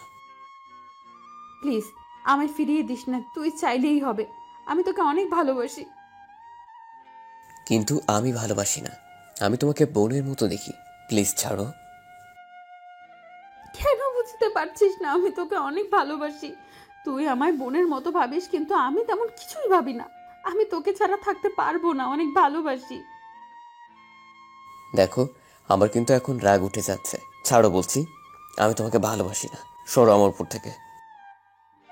তখন মায়া শক্ত করে জড়িয়ে ধরে কান্না করতে করতে বলল, প্লিজ তোর মনে আমায় একটু জায়গা দে, আমার কিচ্ছু লাগবে না, শুধু তুই হলেই হবে। অনেক ভালোবাসি তোকে, আমি পারবো না থাকতে তোকে ছাড়া। দেখো, আমি তোমাকে আবারও বলছি, আমি তোমাকে ভালোবাসি না, বোন হিসেবে ভালোবাসি, আর কিছুই না। সরো এখন। না, আমি সরবো না। মায়া এটা বলেই আমার শার্ট খুলতে লাগলো। তখন আমি বললাম, কি করছো তুমি? এগুলো আমার শার্ট কেন খুলছো? কিন্তু মায়া আমার কোনো কথাই শুনছে না, আমার শার্টের সব বোতাম খুলে ফেললো। আর তখন মায়া আমায় কিস করতে লাগলো সারা মুখে। তখন আমি কিছু বলতে যাব, তার আগেই তার ঠোঁট দিয়ে আমার কথা বলা বন্ধ করে দিল, আজ কিস করতে লাগলো। এক পর্যায়ে পাগলের মতো টেনে আমার ঠোঁট খেতে লাগলো। আমার হাতটা বাঁধা বলে কিছু করতেও পারছি না। মায়া আস্তে আস্তে আরো পাগলামি শুরু করতে লাগলো। আমি কি করব বুঝতে পারছি না। এখন যদি মায়াকে না আটকানো যায়, তাহলে সত্যি কিছু একটা করে ফেলবে। ঠিক তখনই অহনা এসে দরজার বাহির থেকে বলল, মায়া জলদি দরজা খোল, আব্বু আম্মু চলে আসবে এক্ষুনি। জলদি দরজা খুলে বাইরে আয়। এদিকে মায়ার কোনো খেয়াল নেই বাহির থেকে কে কি বলছে। তখন আবার অহনা বলল, মায়া, দরজা খুলে বাইরে আয় জলদি। এবার মায়া শুনতে পেল আর বলল, আমার আরো কিছুক্ষণ লাগবে। প্লিজ তোর পায়ে পড়ি, জলদি বেরিয়ে আয়, নয়তো আব্বু আম্মু এসে দেখলে আমার সন্দেহ করবে। ঠিক আছে, আসছি, দাঁড়া। এই বলে মায়া আমার উপর থেকে নেমে গিয়ে দরজা খুলে দিল। আর অহনা তখন ঘরে এসে পড়ল আর দেখলো আমায় ওড়না দিয়ে বেঁধে খাটে ফেলে রাখছে, শার্টের বোতাম খোলা। তখন অহনা বলল, ছি, কি করছিলি তুই এগুলা? পাগল হয়ে গেলি নাকি বিয়ের আগেই এইসব? পাগল হয়ে গেছে ওর প্রেমে, আর ওকে পাওয়ার জন্য আমি সবকিছু করতে পারি। তাই বলে এক্ষুনি এইসব করতেই হবে? তখন মায়া আর কিছু বলল না, চুপ করে রইল। তখন আমি অহনাকে বললাম, অহনা, আমার হাতের বাঁধনটা খুলে দাও তো। তখন মায়া বলে উঠল, না, খুলবে না। তুই আগে বল, আমায় ভালোবাসিস? অহনা, কি বললাম আমি বাঁধন খুলে দিতে? তখন অহনা এসে আমার হাতের বাঁধন খুলে দিল আর আমি উঠে মায়ের কাছে গিয়ে ঠাস করে দুটি চড় দিয়ে বললাম, ছি, তুমি ভাবলে কি করে এগুলো? তুমি আমার চাচাতো বোন, আমি তোমাকে বোনের মতো দেখি। তোমার ডাকে আসি বলে এই নয় যে আমি তোমাকে ভালোবাসি। তুমি আমার চাচাতো বোন বলে বেঁচে গেলে, নয়তো আরো কয়েকটি চড় দিতাম। আমি আর কখনো ফোন দিবে না। তুমি আজ থেকে এমনকি সামনে পর্যন্ত আসবে না। মনে রেখো, আজ থেকে তোমার আমার কোনো সম্পর্ক নেই। তোমার বাসায় আর আমায় ডাকবে না। আমি এই বলে চলে আসতে যাব, তখন মায়া আমার হাত ধরে বলল, প্লিজ, তুই এমনটা করিস না। আমি থাকতে পারবো না তোকে ছাড়া, এক মুহূর্তের জন্যও পারবো না। আমি পারবো না তোকে ছাড়া থাকতে, অনেক ভালোবাসি তোকে। তখন আমি মায়ের হাতটি ছাড়িয়ে বললাম, তোমার মাথায় যা ঘুরছে তা ভাবা বন্ধ করে ফেলো। এই বলে দিলাম, আমার সামনে তো আসার কথা, কখনো কল দিবে না আমায়। তারপর আমি সেখান থেকে চলে আসলাম। আর আসার পর অখনো তখন মায়াকে বলল, তুই কি করলি এটা? তোর এখন বলার ঠিক হয়নি। তুই আমার সব প্ল্যান নষ্ট করে দিলি। কি করব বল, থাকতে পারছিলাম না যখন একটা কথা শুনতে পেয়েছি। কি কথা শুনতে পেয়েছিস? তুই নীলাকে চিনিস? চিনতে পারছি না। কেন, কি হয়েছে? আজ ফোন করেছে কিছুক্ষণ আগে, আর আমায় বলেছে সে নাকি নীরবকে ভালোবাসে। তখন আমি বলছি আমি ভালোবাসি নীরবকে। তখন নীলা কি বললো জানিস? বলছি নীরব নাকি শুধু তার, আর কারোর না। সে যদি না পায় তাহলে কারো হতে দিবে না। আর আমায় বলেছে নীরবের সাথে যেন না দেখে, আর যদি দেখে তাহলে নাকি আমার মৃত্যু হতে পারে। এটা শুনে আর থাকতে পারলাম না। বলে দিলাম, ভয় হচ্ছে যদি আমার কাছ থেকে নিয়ে যায় তাহলে আমি কি নিয়ে বাঁচবো, কাকে নিয়ে থাকবো? আমি শুধু নীরবকেই চাই, আর কাউকে না। আমি পারবো না থাকতে, অনেক ভালোবাসি। তখন অহনা বলল, আরে কান্না করিস না, থাম। আর চিন্তা করিস না, নীরব শুধু তোর হবে। কিন্তু তুই এইটা ভুল করেছিস। এখন রুমে এসে যা করছিলি। কি করব বল, রাজি হচ্ছে না। তাই ভাবলাম নিজের সবটা দিয়ে দেখি রাজি করতে পারি কিনা। এটা করেই ভুল করলি। এখন তোর উপর আরো রাগ উঠেছে গেছে। এখন এইটা ভাঙাতে প্রায় অসম্ভব হয়ে যাবে। সব প্ল্যান নষ্টই করে দিলি তুই আমার। আমি কিছুই জানি না, আমার শুধু নীরবকে চাই। যে কোনো কিছুর বিনিময়ে সব কিছু করতে রাজি আমি। ঠিক আছে শোন, এখন আমি যা বলবো তাই করবি। যদি তুই সব ঠিক মতো করতে পারিস তাহলে নীরব তোর হবেই। বল, আমি সব কিছু করতে রাজি নীরবকে পাওয়ার জন্য। বল কি করতে হবে। ঠিক আছে শোন তাহলে। গল্প শুনতে থাকেন, তাহলে সব আস্তে আস্তে জানতে পারবেন প্ল্যান কি ছিল।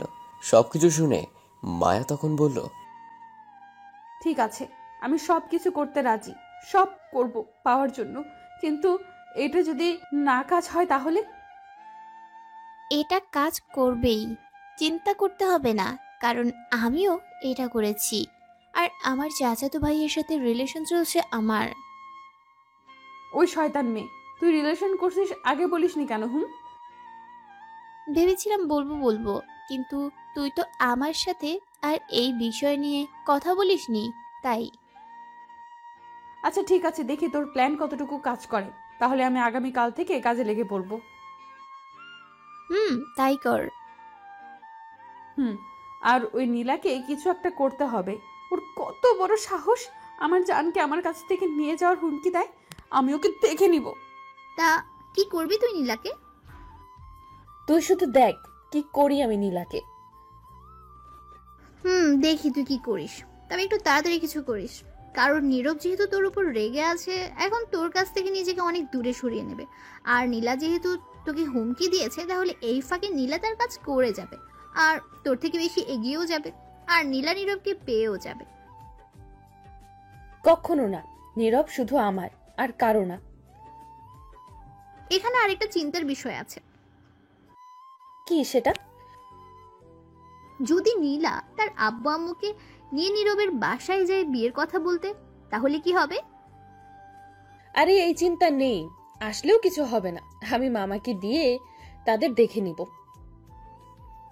ও আচ্ছা। আর ওর কত বড় সাহস আমায় ফোন করে হুমকি দেয়। আর নীরব নাকি শুধু ওর। আমি নাকি নীরবকে ভুলে যেতে, যেখানে আমি না দেখে একদিন থাকতে পারি না, সেখানে আমায় হুমকি দিয়ে সারা জীবনের জন্য নিয়ে চলে যাবে। এটা কখনো হবে না। ও আমার জান। আচ্ছা, এই টপিক এখন থাক। আমি যা বললাম তা করতে থাক আগামীকাল থেকে, তাহলে দেখবি পাখি নিজে থেকে এসে ধরা দেবে।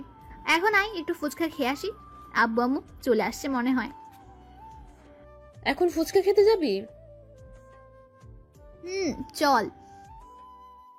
কিন্তু আমার তো ফুচকা খেতে মন চাইছে না। তাহলে কি খেতে মন চাইছে? আমার মন চাইছে ওর ঠোঁট খেতে। কত মিষ্টি ঠোঁট, কি টেস্ট। শয়তান মেয়ে কোথাকার, তোর কি একটু লজ্জা নেই? যা বাবা, লজ্জার কি হলো? এইখানে যেটা সত্যি সেটা বললাম, তুই যাই বলিস। আমার ওর ঠোঁট হলে আর কিচ্ছু লাগবে না, সারাদিন ঠোঁট খেতে পারলেই হবে। থাক, আর বলিস না। চল তুই এখন। তুই ফুচকা না খেলেও আমি খাবো, আমার সাথে চল। আচ্ছা ঠিক আছে, চল। তারপর দুজন বেরিয়ে গেল রুম থেকে। রুমের বাইরে এসে দেখে অহনার আব্বু আম্মু বসে আছে।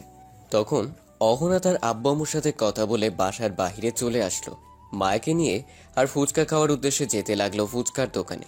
অহনার বাসা থেকে বেশি দূরে না, একটু সামনেই ফুচকার দোকান আছে। তারা ফুচকা খাওয়ার উদ্দেশ্যে যেতে লাগলো।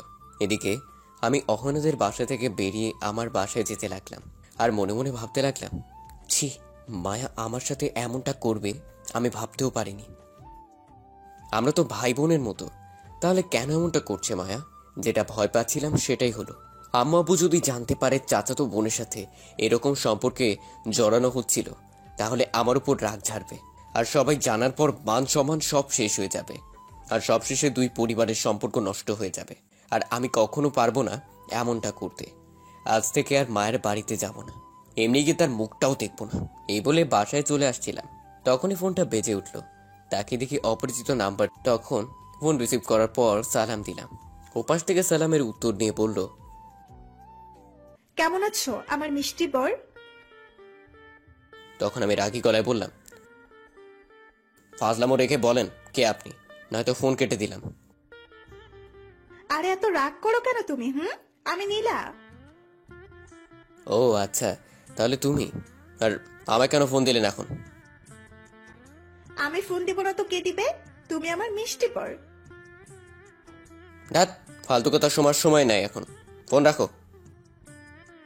কি ব্যাপার, আজ এত রেগে আছো যে? কারণ কি? তুমি যতই রাগ করো আর আমার কাছ থেকে দূরে থাকো, আমি তো তোমাকে আমার করেই নিব। আরো কিছু বলার আছে?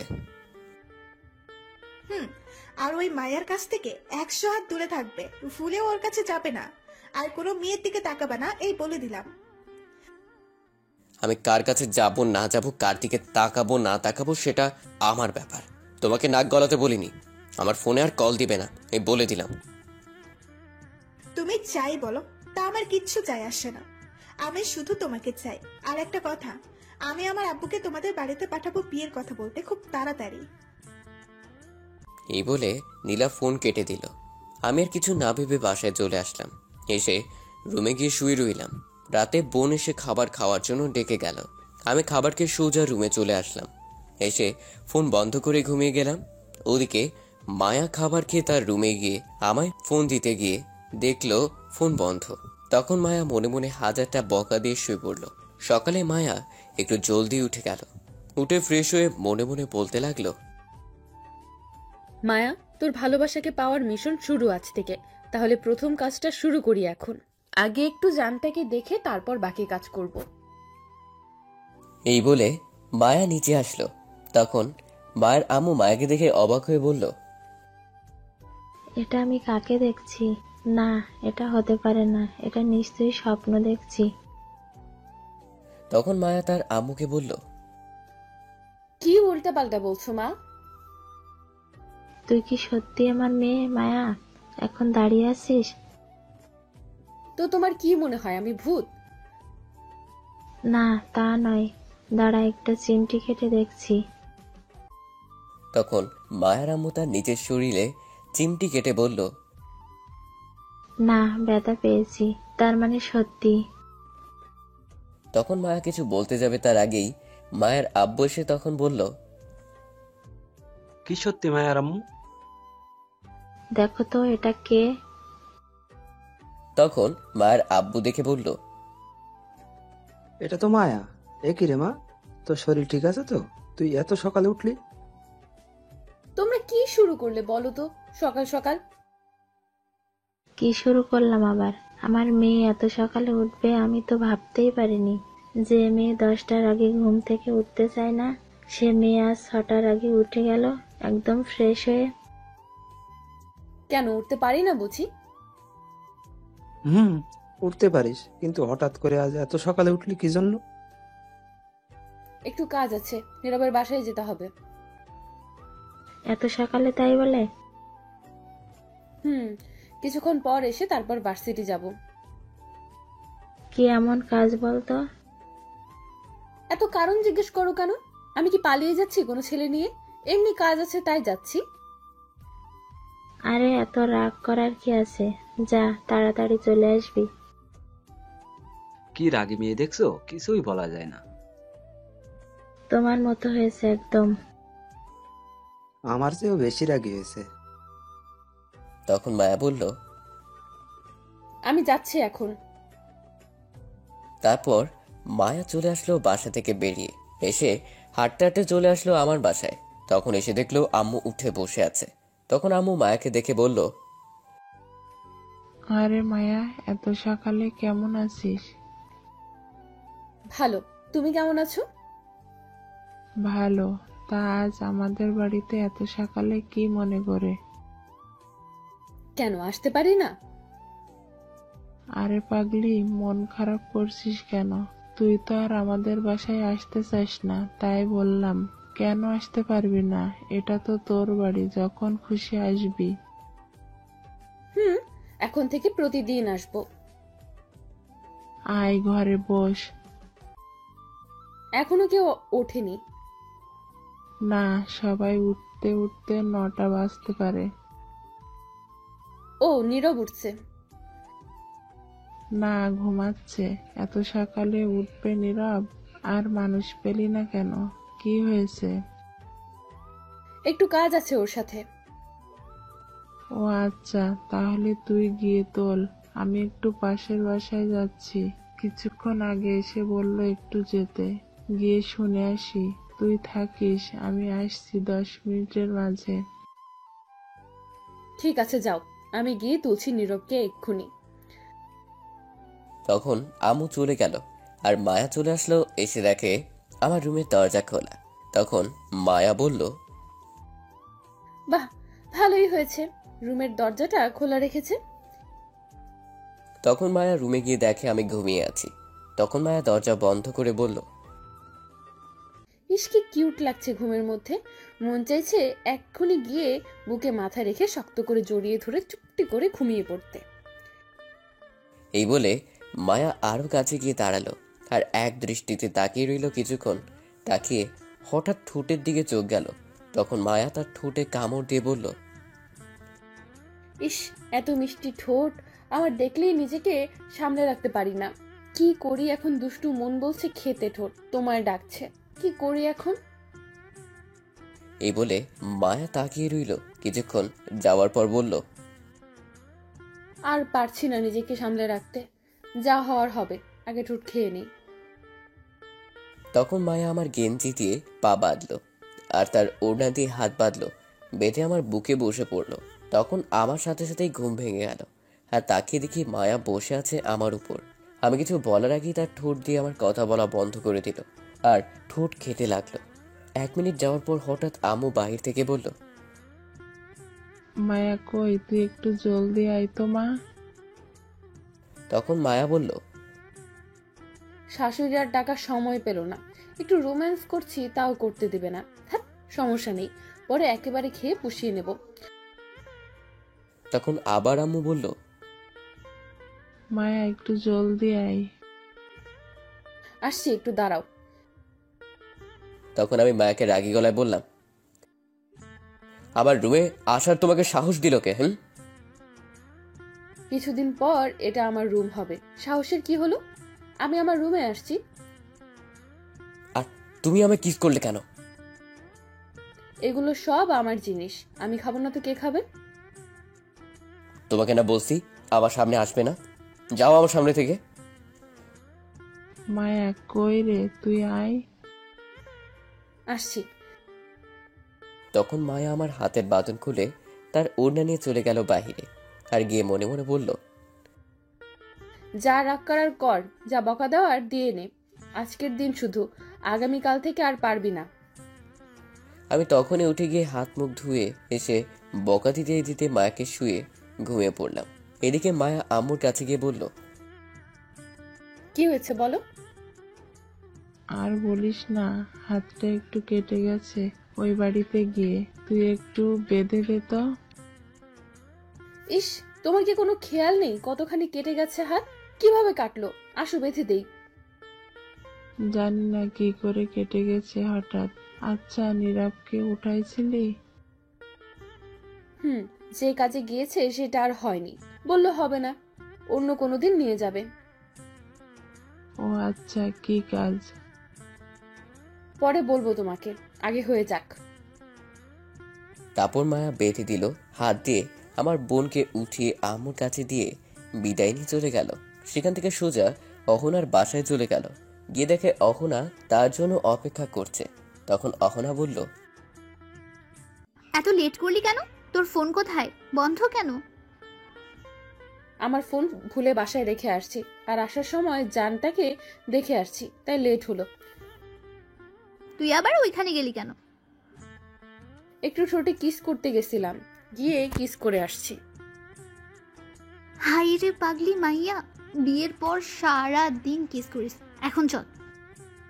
চল, কিন্তু অহনা আমার ভয় করতেছে রে, উল্টো পাল্টা যদি কিছু হয়ে যায়। হোক, তাতে কি? আব্বু জানতে পারলে অনেক বড় ঝামেলা হতে পারে। তাহলে তোর কিছু করা লাগবে না, নীলা নীরবকে নিয়ে যা, চল বাসায় চল। না, নীরব শুধু আমার, আর কারো না।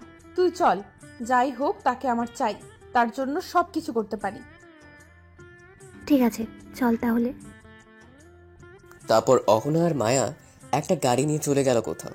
এদিকে আমি আর ঘুমাতে পারলাম না, ঘুম আর আসলো না। তখন ঘুম থেকে উঠে ফ্রেশ হয়ে নিচে গিয়ে বসে আছি, কারণ রান্না এখনো হয়নি, তাই বসে আছি। তখনই আব্বু এসে বলল, কি ব্যাপার, আজ এত সকালে উঠলি বাবা? ঘুমটা ভেঙে গেল আজ সকাল সকাল, তাই উঠে গেলাম। খুব ভালো কাজ করেছিস, প্রতিদিন এমনই সকাল সকাল উঠবি, তাহলে দেখবি মনটাও ভালো থাকবে আর শরীরটাও। ঠিক আছে আব্বু। তখনই আম্মু এসে বলল, আর জ্ঞান দেওয়ার লোক পেলে না? তোমার ছেলে উঠবে এত সকালে ঘুম থেকে, আর মানুষ খুঁজে পেলে না?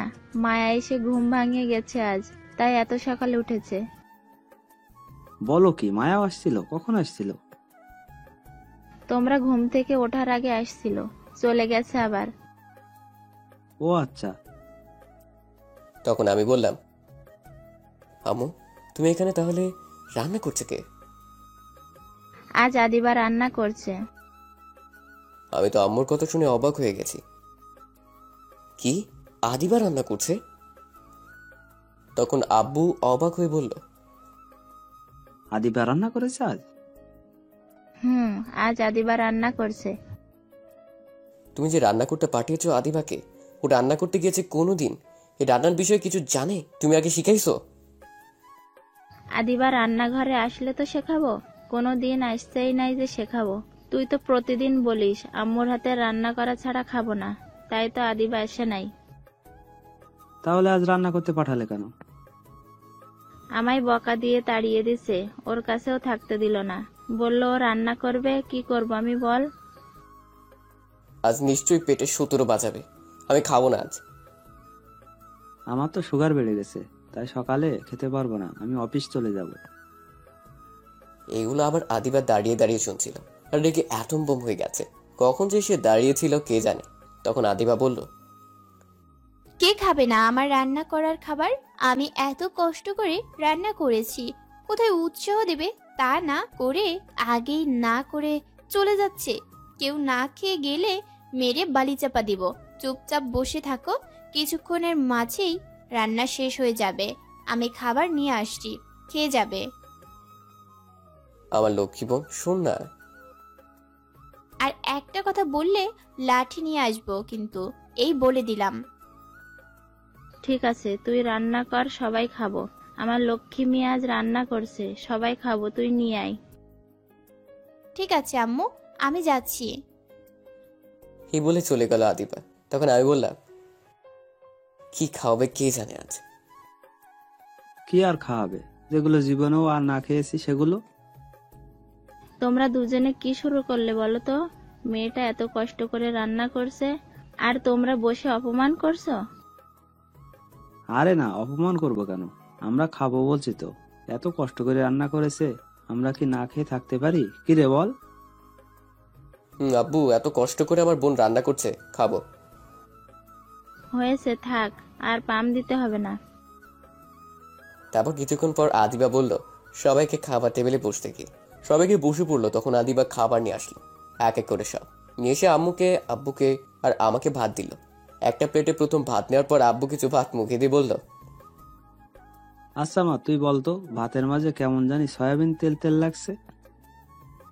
তখন আদিবা বলল, ভাতের মাঝে একটু সয়াবিন তেল দিয়েছি, ভালো হয়েছে না? তখন আব্বু বলল, বাহ, শুনছো আমার মেয়ে কি করেছে আজ? প্রথম দেখলাম সয়াবিন তেলের ভাত হয়। খুব ভালো আবিষ্কার করেছিস। তারপর কি আছে দে মা। আব্বু, তোমরা থাকলে এর চেয়ে ভালো কিছু রান্না করে দিব। আম্মু তো ভাত নিয়ে নাড়াচাড়া করতে লাগলো চুপ করে। আর আমি তো সয়াবিন তেলের ভাত দেখে আরো আগেই শেষ। তখন আদিও আমার ভাতে ডিম ভাজা দিল, সবার ভাতেই দিল। তখন চিন্তা করলাম সয়াবিন তেল তো কিছু হবে না, খাওয়া যাবে। তখন একটু ভাজা মুখে দিয়ে খেয়ে আমি ভাবতে লাগলাম হাসবো না কাঁদবো। তখন আমি বললাম, বোন রে, ডিম ভাজা কি দিয়েছিস এগুলা? বেশি কিছু দেইনি, আদা আর রসুন আর জিরা দিছি। আমি তো আদিবার কথা শুনে অজ্ঞান হয়ে যাওয়ার মতো অবস্থা। তখন নিজেকে সামলে বললাম, আদা রসুন আর জিরা দিয়ে ডিম ভাজা হয়? আগে তো জানতাম না। যাক, হাত বোন জানিয়ে দিল। তখন আব্বুর দিকে তাকিয়ে দেখে এখনই কান্না করে দিবে। তখন আব্বু বলল, আর কি রান্না করলি মা? আর মাছ ভর্তা। সেটা কি আদা রসুন দিয়ে? তবে পেঁয়াজ দিয়েছি সাথে। তখন আমি বললাম, আল্লাহ, কোন দিকে তুমি যদি ধুরি ফালাও আইসা পড়ি। ভাতে সয়াবিন তেল, ডিম ভাজা আদা রসুন, মাছ ভর্তায় আদা রসুন, জলদি দড়ি ফালাও। তখন আদিবা বলল, তোমরা খাচ্ছ না কেন? খাওয়া শুরু করো ভাইয়া, তুমিও এই ফালতু কথা রেখে দাও। এতক্ষণ আম্মু চুপ করে দুই গালে হাত দিয়ে দেখছিল আর শুনছিল। তখন আম্মু বলল, শোন মা, তুই যেগুলো রান্না করেছিস সেগুলো একটাও খাওয়ার যোগ্য না, সবগুলো নষ্ট করেছিস। কিছু রান্না করতে গেলে আগে শিখে নিবি, না জেনে কখনো রান্না করবি না। যেটা না পারিস সেটা করতে যাবি না। তোকে আমি না করার পরও গিয়ে করেছিস। এগুলো খেলে সোজা হাসপাতালে যেতে হবে। আমি বুঝতে পারছি আম্মু, ভুল হয়েছে। আমার রান্না না শিখে যাওয়া আমি মনে করেছি একদম সহজ। সরি। এখন থেকে আমি রান্না করলে দেখবি কি করে রান্না করি, তাহলে শিখে যাবি। আচ্ছা ঠিক আছে আম্মু। তখন আমি বললাম, আজ সকালে খাওয়া হলো না আর। আজ কষ্ট করে হোটেলে খেয়ে নিস বাবা। তখন আব্বু বলল, আর আমি কি করব? তোমার তো সুগার বেড়ে গেছে, তোমার না খেলেও চলবে। ঠিক আছে, কি আর করা, ভাবছিলাম কিছু খাবো কিন্তু আর খাবো না। এখন তুমি অফিসে যাও। আর নীরব, তুই কলেজে যা। আদিবা আজ যাওয়ার দরকার নেই, কাজ আছে বাসায়। ঠিক আছে। তারপর আমি রুমে এসে রেডি হয়ে ব্যাগটা নিয়ে বেরিয়ে পড়লাম। জাহিদকে ফোন করে বলে দিলাম কলেজ চলে আসতে, সেখানে দেখা হবে। তারপর আমি গিয়ে একটা হোটেলে কিছু খেয়ে নিলাম, খেয়ে কলেজ চলে আসলাম। ততক্ষণে জাহিদ কলেজ চলে আসছে। জাহিদ মাঠের এক কোণায় বসেছিল। আমি কাছে যাওয়ার পর জাহিদ বলল, আসছিস দোস্ত তুই? আসছি। দোস্ত, আজ নীলা আসেনি কলেজে? খুব ভালো হয়েছে আজ আসেনি, নজর জালেই মারতো আজ। হয়তোবা। কি করলি, কোথাও গিয়েছিলি নাকি? লেট হলো আসতে? না, কিছু করেনি, হোটেলে খেয়ে আসছি। কেন, বাসায় রান্না করেনি আজ? রান্না করছে কিন্তু বোন করছে। আজ যে রান্না করছে আমার বাপও খায়নি এই রান্না। কি এমন রান্না করেছে বলতো শুনি? তখন আমি সব খুলে বললাম। জাহিদ শুনে হাসতে হাসতে মাটিতে শুয়ে পড়লো। তখন আমি ঘুষি দিয়ে বললাম, শালা হাসা বন্ধ কর। রান্না না জানলে এমনই হবে। তারপর আরো কিছুক্ষণ আড্ডা দিয়ে চলে গেলাম ক্লাসে। তারপর ক্লাসে গিয়ে সবগুলো ক্লাস এক এক করে শেষ করে বের হলাম কলেজ থেকে। বের হয়ে ফোনটা হাতে নিয়ে সময়ের দিকে তাকালাম। তখন দেখলাম বিকেল 4টা বাজতে চলেছে। তখনই মায়ের আব্বুর ফোন আসলো। তার আমি ফোন রিসিভ করে সালাম দিলাম। ওপর থেকে সালামের উত্তর নিয়ে বলল, বাবা নীরব, মায়া কি তোমাদের বাসায়? আমি যতক্ষণ বাসায় ছিলাম মায়া ছিল না, সকালে আসছিল, চলে গেছে। এখন বাসায় আছে কিনা বলতে পারবো না। কেন, কি হয়েছে আঙ্কেল? মায়া সেই যে সকালে বাসা থেকে গিয়েছে, এখনো বাসায় ফেরেনি। চিন্তা হচ্ছে অনেক। তোমার আব্বুকে ফোন দিলাম অফিসে, তোমার বাসার ফোন বন্ধ। আমি আসছি একটু কাজে অন্য জায়গায় এখন। মায়ের আম্মু ফোন করে বলল। চিন্তা করবেন না আঙ্কেল, মায়া তো তার বান্ধবীর বাসায়, আমি নিয়ে আসছি।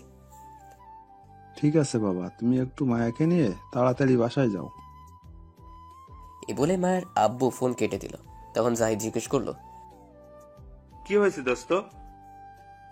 মায়া নাকি এখনো বাসায় ফিরেনি সকাল থেকে। কিন্তু সকালে তো মায়া আমাদের বাসায় আসছিল, তারপর চলে গেছে। তাহলে কোথায় গেছে? আমার কি মনে হচ্ছে জানিস? কি মনে হচ্ছে?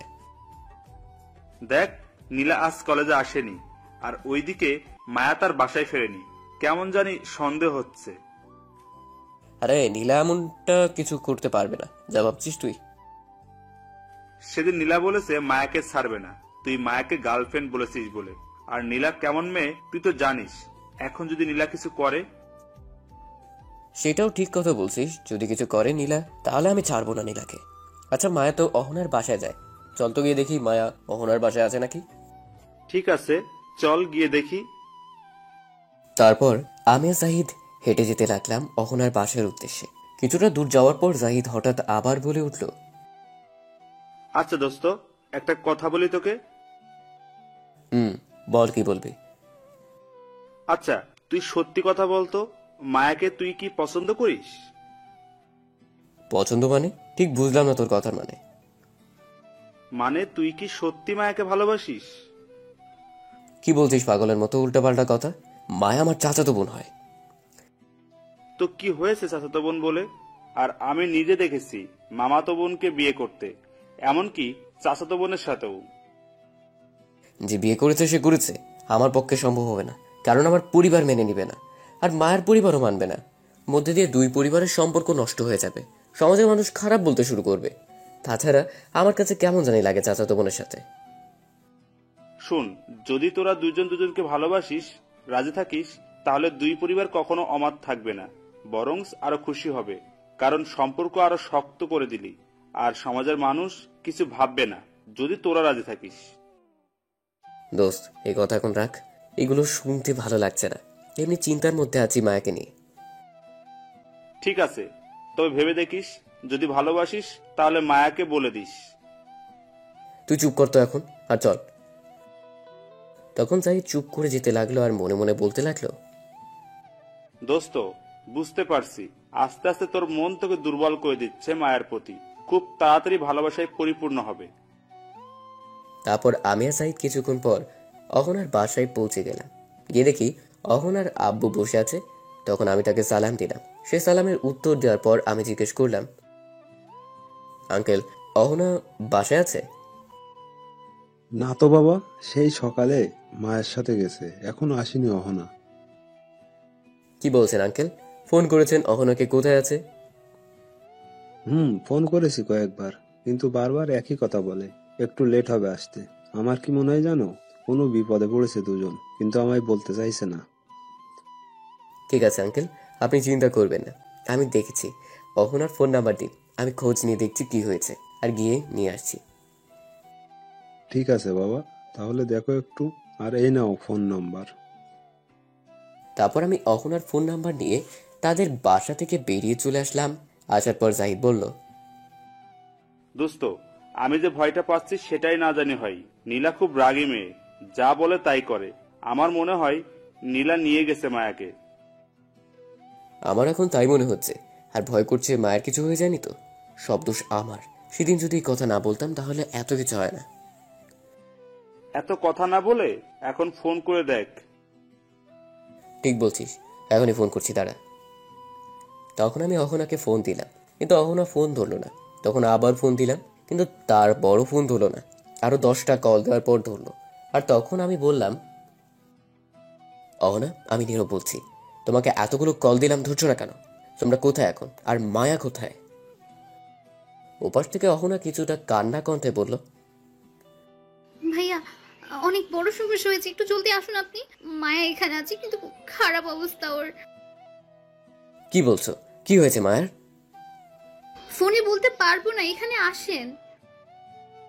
কোথায় আসতে হবে আমায় বলো? ভাঙা ফ্যাক্টরির ভেতরে। আচ্ছা ঠিক আছে, আমি এক্ষুনি আসছি। তখন ফোন কেটে আমি জাহিদকে বললাম, দোস্ত জলদি চল ভাঙ্গা ফ্যাক্টরিতে। সেখানে আছে? অহনা তাই বলল। নিশ্চয় নীলার বাচ্চা কিছু করেছে। এখন কথা বলার সময় নাই, আগে চল, মায়ের জন্য খুব কষ্ট হচ্ছে। তখন জাহিদ আর কিছু বলল না, কিছুক্ষণ আমার দিকে তাকিয়েছিল। তারপর আমি আর জাহিদ সেখান থেকে একটা সিএনজি নিয়ে যেতে লাগলাম ভাঙ্গা ফ্যাক্টরি। মোটামুটি অনেকটা দূরে, 1 ঘন্টা লাগবে যেতে। আমার মাথা কোনো কাজ করছিল না, শুধু মায়ের কথাই ভাবছিলাম। 1 ঘন্টা পর পৌঁছে গেলাম সেখানে। তারপর সিএনজি ভাড়া দিয়ে দৌড়ে ফ্যাক্টরির কাছে গেলাম। গিয়ে আমি তো অবাক, কারণ ফ্যাক্টরির বাহিরে অনেকগুলো লোক দাঁড়িয়ে আছে। তখন জাহিদ বলল, কিরে, এখানে দুর্জয় ভাইয়ের লোক কি করে? সেটা তো আমিও বুঝতে পারছি না। আপনারা তো বুঝতে পারছেন না দুর্জয়কে। দুর্জয় হচ্ছে এই এলাকার নাম করা সন্ত্রাস। তখন জাহিদ বলল, নীলা কি এর জন্য সাহায্য নিয়েছে তাহলে? মনে হয় তাই করছে। যাই হোক, মায়ের কিছু হলে আমি ছাড়বো না। তখনই ফোনটা বেজে ওঠে, তাকে দেখি অহনা ফোন করছে। তখন আমি রিসিভ করে বললাম, অহনা, ফ্যাক্টরির বাইরে এত লোক কেন? আমরা যাবো কি করে ভিতরে? ভাইয়া, তারা কিছু বলবে না, আপনি ভেতরে আসেন। কি বলছো? এমনি যেতে দিবে? সত্যি কথা তো? আরে কিছু বলবে না, জলদি আসেন, মায়ের অবস্থা খুব খারাপ। তখন আমি আর জাহিদ তাদের সামনে গেলাম, কিন্তু কেউ কিছু বললো না, উল্টো বললো ভিতরে যেতে। তখন আমি আর জাহিদ ভিতরে গিয়ে দেখি মায়া বাঁধা অবস্থায় পড়ে আছে, মুখে রক্ত, আর অহনা পাশে বসে আছে, তার গাল কেটে গেছে। তখন দেখলাম নীলা পাশে একটা হকি স্টিক নিয়ে দাঁড়িয়ে আছে, আর দুর্জয় ভাই সাথে আছে। তখন আমি বললাম, কে মারছে এই দুইজনকে? তখন দেখলাম নীলা দাঁড়িয়ে দাঁড়িয়ে হাসছে। এটা দেখে মাথায় রক্ত উঠে গেল। আর কিছু না ভেবে তখন নীলার কাছে গিয়ে ঠাস করে 2টি চড় দিয়ে বললাম, তোকে কতবার বলছি আমি তোকে ভালোবাসি না, আমার পিছনে লাগবি না, তবু কথা শুনছিস না কেন? আচ্ছা, কথা শুনছিস না ভালো কথা, তুই এদেরকে তুলে আনলি কেন? এদের গায়ে হাত দিলি কেন? কোন সাহসে বল? এই বলে আরো 2টি চড় দিলাম নীলাকে। তখন নীলা বলল, কেন বুঝতে চাইছো না? তোমাকে আমি অনেক ভালোবাসি। তুমি যত খুশি মারো, কিচ্ছু বলবো না, কিন্তু আমি তোমাকে আর কারো হতে দিব না। তোকে আমি কখনো বলেছি ভালোবাসি? তোকে কখনো ভালোবাসবো না আমি তোকে। প্লিজ, তুমি আমায় ফিরিয়ে দিও না। অনেক ভালোবাসি তোমাকে। তুমি যা বলবে আমি তা করব। তখন মায়াকে দেখলাম প্রচুর কাশতে লাগলো। তখন নীলাকে ছেড়ে দৌড়ে আমি মায়ের কাছে গেলাম। তখন দুর্জয় ভাই অহনাকে বলল, এটা কি সেই ছেলে? তখন দুর্জয় ভাই আমায় বলল, বাহ, তোর কি সাহস! তুই আমার সামনে আমার ভাগ্নিকে মারছিস? আমি তো দুর্জয় ভাইয়ের কথা শুনে অবাক। নীলা তার ভাগ্নি? তখন দুর্জয় ভাই আমায় বলল, শোনো নীরব, আমি কাউকে আজ মারতে আসিনি। তুই তো জানিস আমার মানুষ মারতে হাত কাঁপে না। আমার একটা মাত্র ভাগ্নি, সে তোরে নিজের চাইতেও ভালোবাসে। আমি তার ভালোবাসার মানুষকে তার কাছে ফিরিয়ে দিতে সব কিছু করতে পারি। কিন্তু শুনলাম তুই নাকি তাকে ভালোবাসিস না, মায়াকে ভালোবাসিস, আর মায়া নাকি তোকে ভালোবাসে। তাই মায়াকে নীলা নিয়ে আসছে কিডন্যাপ করে। আমি চেয়েছিলাম মায়াকে মেরে ফেলতে, যাতে তোকে নীলা পেয়ে যায়, কিন্তু পরে চিন্তা করলাম তোকে ডেকে নিয়ে আসি, কিছু কথা জিজ্ঞেস করি। তখন আমি দুর্জয় ভাইকে বললাম, বলুন ভাই। নীরব শোন, তোকে যেটা বলছি সেটার ভালো করে উত্তর দিবি, নয়তো এখানে তোদের সব কয়টাকে কেটে রেখে যাব। বলুন ভাই। তুই এই দুইজনের মধ্যে কাকে ভালোবাসিস, সত্যি করে বল। তখন আমি কোনো উত্তর দিলাম না, চুপ করে রইলাম। তখন দুর্জয় ভাই আবার বলল, চুপ করে থাকবি না, জলদি বল। তুই যদি নীলাকে ভালোবাসিস, বিয়ে করিস, তাহলে তোর যা প্রয়োজন, বাড়ি গাড়ি, টাকা দরকার হলে আমার সম্পত্তি কিছু তোরে লিখে দিব। বল, তুই সত্যি কাকে ভালোবাসিস? আমি তখনও চুপ করে রইলাম। কি উত্তর দেব আমি এটাই খুঁজে পাচ্ছি না। তখন দুর্জয় ভাই ধমক দিয়ে বলল, চুপ করে আছিস কেন, বল জলদি, নয়তো তোদের এখানে সব কয়টাকে মেরে ফেলবো। তখন আমি বললাম, ভাই আমায় একটু 2 মিনিট সময় দিন, এটা আমার জীবনের ব্যাপার। ঠিক আছে, 2 মিনিট সময় দিলাম। তখন আমি জাহিদের দিকে তাকালাম। জাহিদ চুপ করে আছে, ইশারায় মায়াকে দেখালো। তখন আমি মনে মনে ভাবতে লাগলাম, এই নীলাকে ভালোবাসতে যাব না, আপাতত মায়ের কথা বলে এখান থেকে বের হই, তারপর দেখা যাবে। তখনই দুর্জয় ভাই বলল, কিরে, ভাবনা শেষ হলো? ভাই, আমি মায়াকে ভালোবাসি। তখন দেখলাম অহনা খুব খুশি হলো, নীলা কান্না করে দিল। তখন দুর্জয় ভাই বলল, সত্যি কথা বলছিস তো? আরে মিথ্যা বলবো কেন? আমি চাইলে মায়াকে মেরে ফেলতে পারতাম, কিন্তু তা করিনি। কারণ কি জানিস? হয়তো মায়াকে মেরে ফেললে জোর করে নীলার সাথে তোর বিয়ে দিতে পারতাম, কিন্তু কেউ সুখী হতে পারতো না। কিন্তু তোর প্রতি আমার একটু বিশ্বাস হচ্ছে না, তুই মায়াকে ভালোবাসিস। আমি সত্যি বলছি ভাই। আচ্ছা কি করলে বিশ্বাস হবে বলেন? 1 মাস ধরে মায়ের সবসময় পাশে দেখতে চাই। আমি তোদের ফলো করতে লোক পাঠাবো। একজন ছেলে গার্লফ্রেন্ডকে নিয়ে যেমন ঘোরাঘুরি করে, এনজয় করে, কেয়ার করে, ঠিক তেমনই দেখতে চাই তোদের। 1 মাসে যদি বিশ্বাস করাতে পারিস, তাহলে নীলা আর আমি কোনো দিন সামনে যাব না তোদের। পরে তোরা যা খুশি করিস, দেখবো না আমি, কিছুও বলবো না। শুধু এই 1 মাস আমায় বিশ্বাস করাতে হবে। আমি হাসবো না কাঁদবো কথা শুনে বুঝতে পারছি না। এখন যদি বলি এদের কাউকে ভালোবাসি না, তাহলে দুর্জয় ভাই আমায় মেরে বালি চাপা দিবে। নিজের জালে নিজেই আটকে গেলাম। তখন দুর্জয় ভাই বলল, কিরে বল, পারবি বিশ্বাস করাতে? কি বলবো আমি খুঁজে পাচ্ছি না, তাই চুপ করে রইলাম। তখন দুর্জয় ভাই আবার বলল, দেখলি, আমি যেটা ভাবছি সেটাই হলো, তুই ভালোবাসিস না, তুই পারবি না এই 1 মাস। তখন আমি মনে মনে ভাবতে লাগলাম, 1 মাস সমস্যা নেই, দেখতে দেখতে চলে যাবে। হ্যাঁ বলে দিই। তখন আমি দুর্জয় ভাইকে বললাম, না ভাইয়া আমি পারবো, ঠিক আছে, 1 মাস বললেন তো, পারবো। ঠিক আছে, তাহলে আগামীকাল থেকে শুরু। আগামীকাল 21 তারিখ, আগামীকাল থেকে তোর কাজ শুরু। আমি ফলো করার জন্য লোক পাঠাবো, দূর থেকে তোদের দেখবে। ঠিক আছে ভাই, এখন তাহলে আমরা যাই। ঠিক আছে, যা।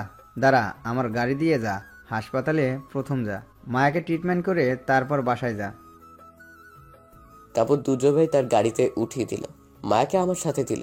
আমার কোলে শুইয়ে দিল আর জাহিদ সামনে বসলো, অহনা পিছনে বসলো। তারপর সেখান থেকে গাড়ি হাসপাতালের উদ্দেশ্যে যেতে লাগলো। কিছুটা দূরে যাওয়ার পর জাহিদ বলল, দোস্ত কিছু বলিস না কেন? কাঁদিস কেন দোস্ত? সব উল্টাপাল্টা হয়ে গেছে। এখন এর সাথে 1 মাস ঘুরতে হবে, রোমান্স করতে হবে, সবকিছু করতে হবে। কান্না বন্ধ কর, হাসপাতাল আসছি। তারপর জাহিদ আর অহনা গাড়ি থেকে নেমে গেল। তখন আমি বললাম, কিরে তোরা চলে যাচ্ছিস কেন আমায় একা রেখে? মায়াকে ধর, অহনা ধরো। তখন জাহিদ আমায় বলল, দুর্জয় ভাই কি বললো শুনিসনি? কি বলছে দুর্জয় ভাই? এখন থেকে মায়ের প্রতি খেয়াল রাখতে হবে, তোর কেয়ার করতে হবে, সব দায়িত্ব তোর। সে সব ফলো করবে, দেখবে 1 মাস। শুধু শুধু আমি তোর মার খেতে পারবো না, তোর দায়িত্ব তুই পালন কর। তখন অহনা বলল, নীরব ভাইয়া, আপনি কোলে করে নিয়ে আসেন, আমরা পারবো না। তখন আমি বললাম, আরে সেটা তো আগামীকাল থেকে বলছে, আজ থেকে না। সেটা আমরা জানি না, কিন্তু আমরা আজ থেকে আর নেই। কি বললি তুই? ঠিকই বলছে, আমরা নেই এখন থেকে 1 মাস পর্যন্ত। এখন মায়াকে কোলে করে নিয়ে আসেন ভেতরে, আমরা ভেতরে যাচ্ছি। আর হ্যাঁ, মায়াকে হাঁটিয়ে নিয়ে আসার চেষ্টা ভুলেও করবেন না, পায়ে ব্যথা পেয়েছে কিন্তু। হারামি, তোদের আমি পরে দেখে নিব, 1 মাস হোক তারপর বুঝাবো তোদের। পরে দেখা যাবে, এখন নিয়ে আই। এই বলে চলে গেল অহনা আর জাহিদ। এখন আর কি করা, কোলে করে নিয়ে যেতে হবে। তখন একটু মায়ের দিকে তাকালাম, এতক্ষণ একটু তাকাইনি কি করছে মায়া। তখন তাকে দেখি মায়া আমার দিকে চুপ করে এক দৃষ্টিতে তাকিয়ে আছে। তখন আমি বললাম, হয় এমন হা করে তাকিয়ে আছো কেন? এমন করে চেয়ে থাকলে কিন্তু হাঁটিয়ে নিয়ে যাব। তখন মায়া তবুও কোনো কথা বলল না, চুপ করে রইল আর তাকিয়ে রইল আমার দিকে। তখন আমি আর কিছু না বলে মায়াকে কোলে নিলাম। কোলে নিয়ে তো আমি শেষ। বাবারে বাবা, কি ভারী রে! শয়তান কোনহানের, এত ওজন কেউ হয়? একটু ওজন কম হয়ে গেল না? এমনি শিশু মানুষ, শরীরে শক্তি নাই। তখন মায়া ফিক করে হেসে দিল। তখন আমি বললাম, শয়তান আবার হাসে, পুরো 100 কেজির চাউলের বস্তা। তখন মায়া আমায় একটা ঘুষি মারল। এটা শুনে তখন আমি বললাম, ঘুষি আরেকটা দিলে কিন্তু নিয়ে যাব না। এত ভারী জিনিস নিয়ে যাইতেছি, আবার মারে। বিপদে পড়ছি বলে নিয়ে যাচ্ছি। তখন মায়া আর কিছু বলল না, পিটপিট করে হাসতে লাগলো। আর আমি তখন হাসপাতালের ভিতরে গেলাম।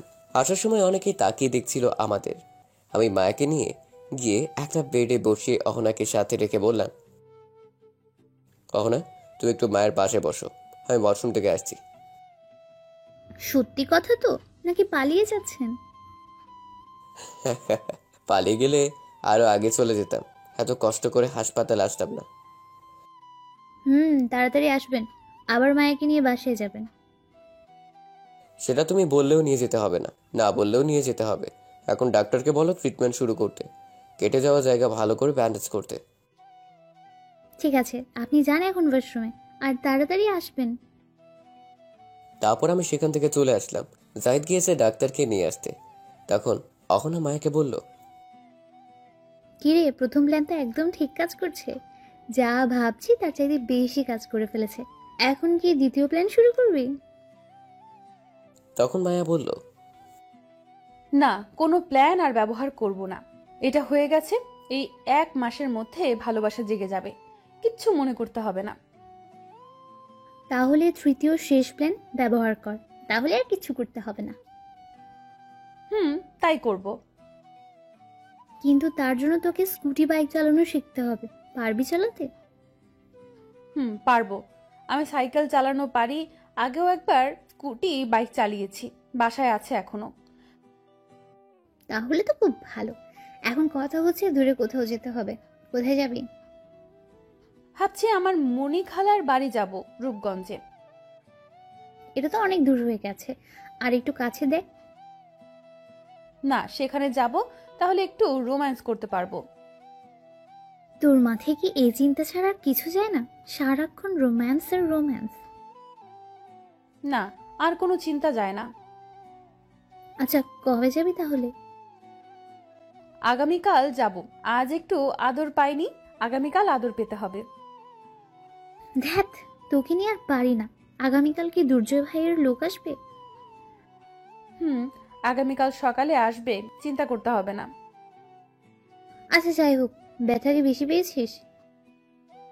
আরে না, কিসের ব্যথা, এই হালকা কেটে যাওয়া, কিছু হয়নি, একদম ঠিক আছি। জাহিদ আসছে, সাথে ডাক্তার। চুপ। তখন ডাক্তার এসে মাকে ট্রিটমেন্ট শুরু করলো। কেটে যাওয়া জায়গা ব্যান্ডেজ করে দিল। তারপর ডাক্তার কিছু ওষুধ লিখে দিয়ে তার বিল নিয়ে চলে যায়। তখন জাহিদার অহনা মায়া কথা বলতে থাকে। এদিকে আমি ওয়াশরুম থেকে বের হয়ে আসছি, তখনই ফোনটা বেজে উঠল। তাকে দেখি মায়ার আব্বু। হেই রে, কাম সারছে। এখন কি বলবো আঙ্কেলকে? এইগুলো কিছু বলা যাবে না, বললে সমস্যা হবে, মিথ্যা কথা বলতে হবে। তখন আমি ফোন রিসিভ করে বললাম, আঙ্কেল মায়াকে পেয়েছি, চিন্তা করতে হবে না। কোথায় ছিল বাবা? কিছু হয়নি তো মায়ার? আরে না, কিছু হয়নি। অহনার বাসায় ছিল, অহনার সাথে একটু ঘরের কাজ করেছে, তাই বাসায় যেতে পারেনি। যাক, ভালো হয়েছে। কিন্তু আমায় একটাবার বলবে না? কত চিন্তা হচ্ছিল। মায়ের আম্মু তো কান্না করে দিছে। আচ্ছা থাক সেই কথা। মায়া কোথায়? মায়ের রুমে আছে, ফ্রেশ হচ্ছে। আমি বাহিরে এখনই নিয়ে আসছি। ঠিক আছে, তুমি তাড়াতাড়ি নিয়ে আসো বাসায়। আচ্ছা আঙ্কেল, তাহলে ফোন রাখছি। এই বলে ফোন কেটে চলে আসলাম মায়ার কাছে। এসে দেখি রেডি হয়ে আছে যাওয়ার জন্য। তখন মায়া বলল, চলো, কোলে নিয়ে বাসায় চলো এখন। বাবা, তুমি যে ওজন নিয়ে আসতে আমার জান কয়লা কয়লা হয়ে গেছে।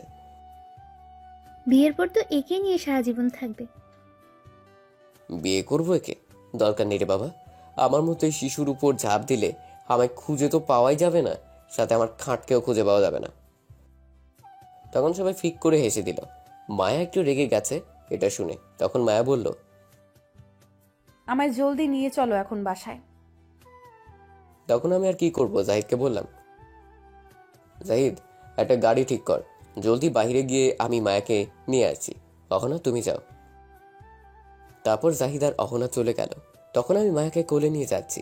তখন মায়া বলল, খুব কষ্ট হচ্ছে তাই না তোমার? আগুনের মাঝে কেরোসিন তেল দিয়ে বলে পানি, বলেন কেন তো কেমনটা লাগে?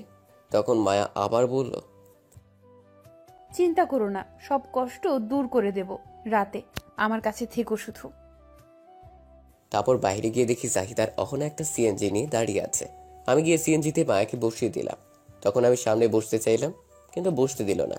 মায়ের পাশে বসতে হলো। তারপর অহনা বসলো। সিএনজি তখন চলতে শুরু করলো। মায়া আমার কাঁধে তার মাথা রাখলো। কিছুক্ষণ পর আমার গালে একটা কিস করলো। আমি তার দিকে রাগী দৃষ্টিতে তাকালাম, কিন্তু উল্টো মায়া আমার দিকে রাগী দৃষ্টিতে তাকিয়ে হালকা একটা ঠোঁটে কিস করে হাসতে লাগলো। আমি কিছু বলিনি। তখন কিছুক্ষণ পর মায়ের বাসার সামনে চলে গেলাম। তখন সিএনজি থেকে নেমে ভাড়া দেওয়ার পর অহনা বলল, ভাইয়া আপনি চলে যান, আমি মায়াকে নিয়ে যাচ্ছি। তখন আমি অবাক হয়ে বললাম, সে কি, তুই মাকে কোলে করে নিয়ে যাবে নাকি? তাছাড়া আমায় যেতে হবে, আমি নিয়ে যাব। না, হেঁটে যাব, সমস্যা নেই। আপনি গেলে অনেক সমস্যা হতে পারে, অনেক প্রশ্ন করতে পারে মায়ের আব্বু আম্মু। কোথা থেকে নিয়ে আসছেন, কোথায় ছিল? আপনি থাকলে বলবেন একটা আর আমি বলবো আরেকটা, তখন উল্টাপাল্টা কিছু হবে। তাই আপনি যান, রাতে আসবেন, আমি সব বুঝিয়ে কিছু বলে মিটিয়ে আসছি। কিন্তু দোস্ত, আর কোনো কিন্তু না, চল আমিও বাসায় যাব, তুই পরে আসিস। তাছাড়া অহনা ঠিক কথা বলছে, আমরা গেলে সমস্যা হবে। তখন অহনা আমায় আবার বলল, ভাইয়া আপনি যান, গিয়ে বাসায় রেস্ট নিন আর কিছু খেয়ে নিন এখন।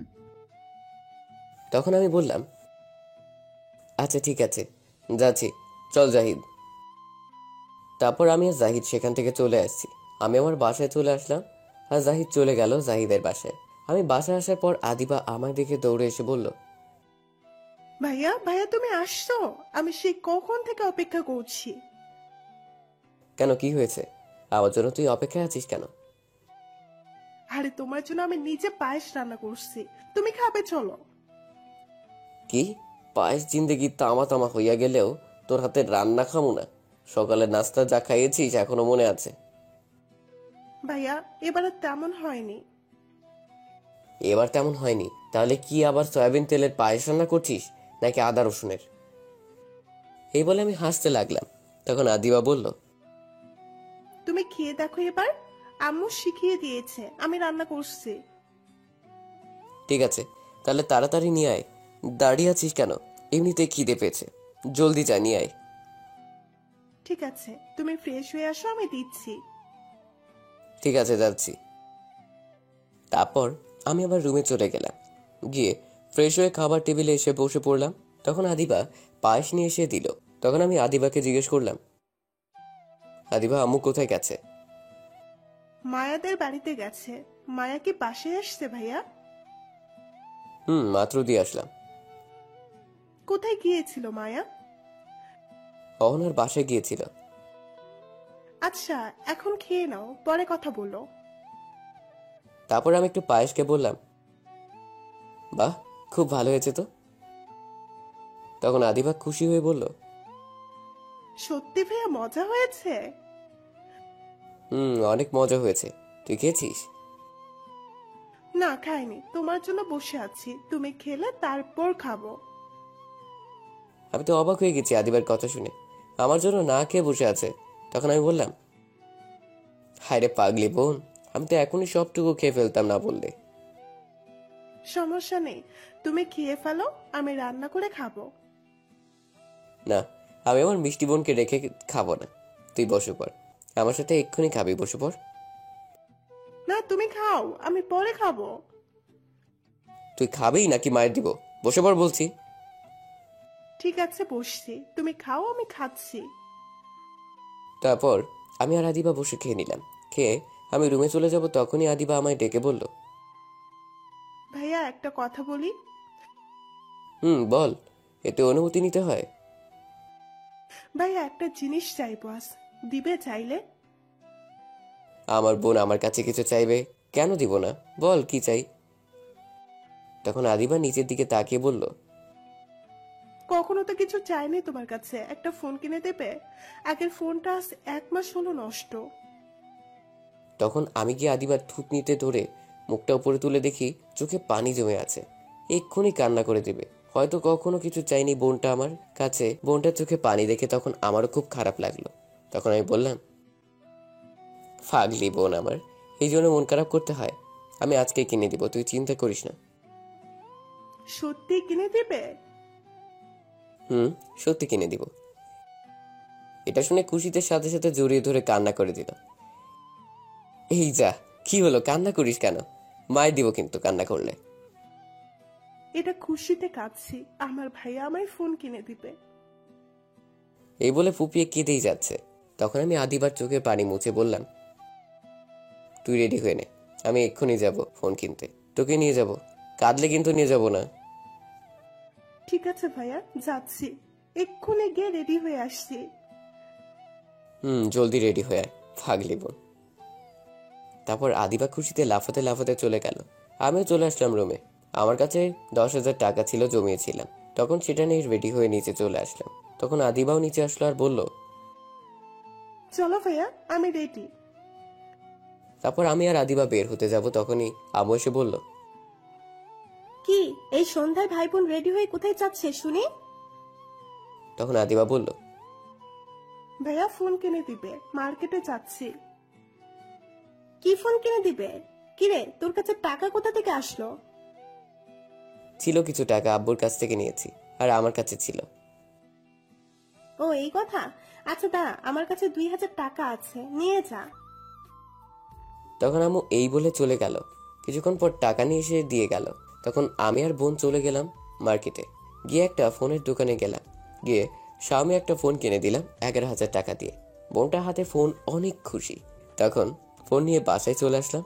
আসায় বোনটা খুশি হয়ে গালে কিস করলো, ধন্যবাদ দিল, আর খুশিতে অনেক কিছু বলেছে। তখন বোনটার রুমে কিছুক্ষণ আমি আম্মু বসেছিলাম, কথা বললাম। রাতে আব্বু বাসে আসলো, সবাই একসাথে খেয়ে যে যার রুমে চলে গেলাম। আমি গিয়ে শুয়ে পড়লাম। সকালে ঘুমিয়েছি, হঠাৎ নিজের উপর মনে হলো কেউ শুয়ে আছে। ঘুমের মধ্যে আর তাকালাম না। কিছুক্ষণ পর নিঃশ্বাস নিতে পারছি না, ঠোঁটগুলো কেউ বন্ধ করে দিয়েছে। তখনই বাধ্য হয়ে চোখ খুলে দেখি সামনে দুটি চোখ দেখা যায়, আর কিছু না। তখন ধাক্কা দিয়ে ফেলে দিলাম, দেখি মায়া। তখন আমি বললাম, হয় তুমি এখানে কেন? আর আমার উপরে কেন? কিস করতে কে বললো? এখনই তো দম বন্ধ হয়ে গিয়েছিল। কিস করা এটা আমার অধিকার। খুব মজা লাগছিল, ফেলে দিলে কেন আমায়? এখন চলে আসো, আবার কিস করব। ধ্যাৎ, যাও তো আমার রুম থেকে, নয়তো চিৎকার দিয়ে সবাইকে নিয়ে আসবো। নিয়ে আসো, আমিও বলবো তুমি উল্টাপাল্টা কিছু করতে চাইছো। এই যা, কি সাংঘাতিক মেয়ে! আমার ঘরে এসে আমায় থ্রেট দেয়। মান সম্মানের ব্যাপার। তখন আমি জিজ্ঞেস করলাম মায়াকে, আচ্ছা কিসের জন্য আসছো বলো? উঠে ফ্রেশ হয়ে নাও, আমরা একটা জায়গায় যাব। আমি যাব না, তুমি যাও। তাহলে আমি দুর্জয় ভাইকে ডাকি, না গেলে? তখন আমি একটু ভয় পেয়ে গেলাম আর বললাম, এই না না, আমি যাচ্ছি, ফ্রেশ হয়ে আসছি, যাবো আমি। গুড বয়, জলদি যাও। তারপর উঠে ফ্রেশ হতে চলে গেলাম। ফ্রেশ হয়ে এসে দেখি মায়া আমার ঘর গুছিয়ে দিয়েছে, সাথে বিছানায় একটা শার্ট আর প্যান্ট রেখে দিয়েছে। পাশে মায়া বসে আছে। তখনই মায়া আমায় দেখতে পেল আর অদ্ভুত নেশার দৃষ্টিতে তাকিয়ে বলল, ইস, কি হট লাগছে তোকে, মন চাইছে আয় না একটু আদর করি তোকে এখন। কি লিচু মাইয়া, একটু শরম নাই? তখন মায়া আবার বলল, দাঁড়া, আমি এসে আদর করছি। এই না না, একদম কাছে আসবে না বলে দিলাম, নয়তো আমি যাব না। ঠিক আছে ঠিক আছে, এখন এগুলো পরে নাও, বিয়ের পর তো আর বাধা দিতে পারবে না, তখন সব পুষিয়ে নেব। আমি তোমার পছন্দ মতো পরবো কেন? আমার যেটা পছন্দ সেটা পরবো, কিন্তু এটা পরবো না। বারবার রাগ তুলিস কেন বলতো? এত কথা বলে চুপচাপ এগুলো পরে নে এখন, নয়তো মাইট দিব। ঠিক আছে, তুমি নিচে যাও, আমি এটা পরে আসছি। সত্যি তো এটা পরে আসবি? সত্যি বলছি, যাও। ঠিক আছে, আয় তাহলে আমি যাচ্ছি। এই বলে মায়া চলে গেল। তখন আমি রেডি হতে লাগলাম। মায়া থাকলে আরো দুষ্টুমি করবে, তাই নিচে যেতে বললাম। কিছুক্ষণ পর রেডি হয়ে নিচে গেলাম। গিয়ে দেখি মায়া আর আদিবা বসে আছে খাবার টেবিলে। তখন আমিও গিয়ে বসলাম। তখন আম্মু এসে সবাইকে খাবার দিল। খাবার খেয়ে উঠা মাত্রই আম্মু বলল, নীরব, মায়ের সাথে একটু যা তো। কোথায় যাই? যাচ্ছি, আর বলা লাগবে না। সাবধানে যাস। তারপর মায়ের সাথে আমি বাসার বাহিরে চলে আসলাম। তখন এসে মায়াকে বললাম, কোথায় যাবে তুমি এখন? রূপগঞ্জে যাব, আমার খালামুনির বাসায়। কি, এত দূরে? বাবা, আমি যাব না, তুমি যাও একা। একটু সামনে তাকিয়ে দেখ তো কে। কে? কোথায়? সামনের রাস্তায়, ভালো করে। তখন আমি তাকিয়ে দেখি দুর্জয় ভাই বসে আছে গাড়িতে। তখন একটু ভয় পেয়ে গেছি আর বললাম, ঠিক আছে চলো যাচ্ছি, কিন্তু যাব কি করে? কেন, আমার স্কুটি বাইক দিয়ে যাব, এই তো সামনে। এই বাইক দিয়ে গেলে 3 দিন লাগবে, তাছাড়া আমি বাইক চালাবো না। তোমাকে কে বলেছে চালাতে? আমি চালাবো, তুমি পিছনে বসবে। কি, তুমি চালাবে? প্লিজ ছেড়ে দাও, আমাকে এখনো বিয়ে করিনি, এত আগে মরার ইচ্ছে নাই আমার। আমার ছায়ারা দাও। চুপ করে উঠে পড়ো, আমি তোমার চেয়ে ভালো চালাতে পারি। জানি, কতটুকু ভালো চালাতে পারো বলতে হবে না। আজারা কথা না বলে উঠে পড়ো। কি আর করা, দুর্জয় ভাইয়ের সামনে না চাইতেও বসে যেতে হবে, পিছনে কিছু বলতে পারবো না। তখন মায়া উঠে বসে পড়লো আর আমি উঠে বসে পড়লাম। পিছনে তখন মায়া আর টমটম স্কুটি বাইক চালু দিয়ে যেতে লাগলো। কিছুটা দূরে যাওয়ার পর বলল, কি হলো, ভালো করে জড়িয়ে ধরে বসো, এমন করে বসে থাকলে পড়ে যাবে। তুমি যে জোরে গাড়ি চালাচ্ছ, এর চেয়ে দ্রুত হেঁটে যাওয়া যাবে, আর ধরে বসে থাকা লাগবে না।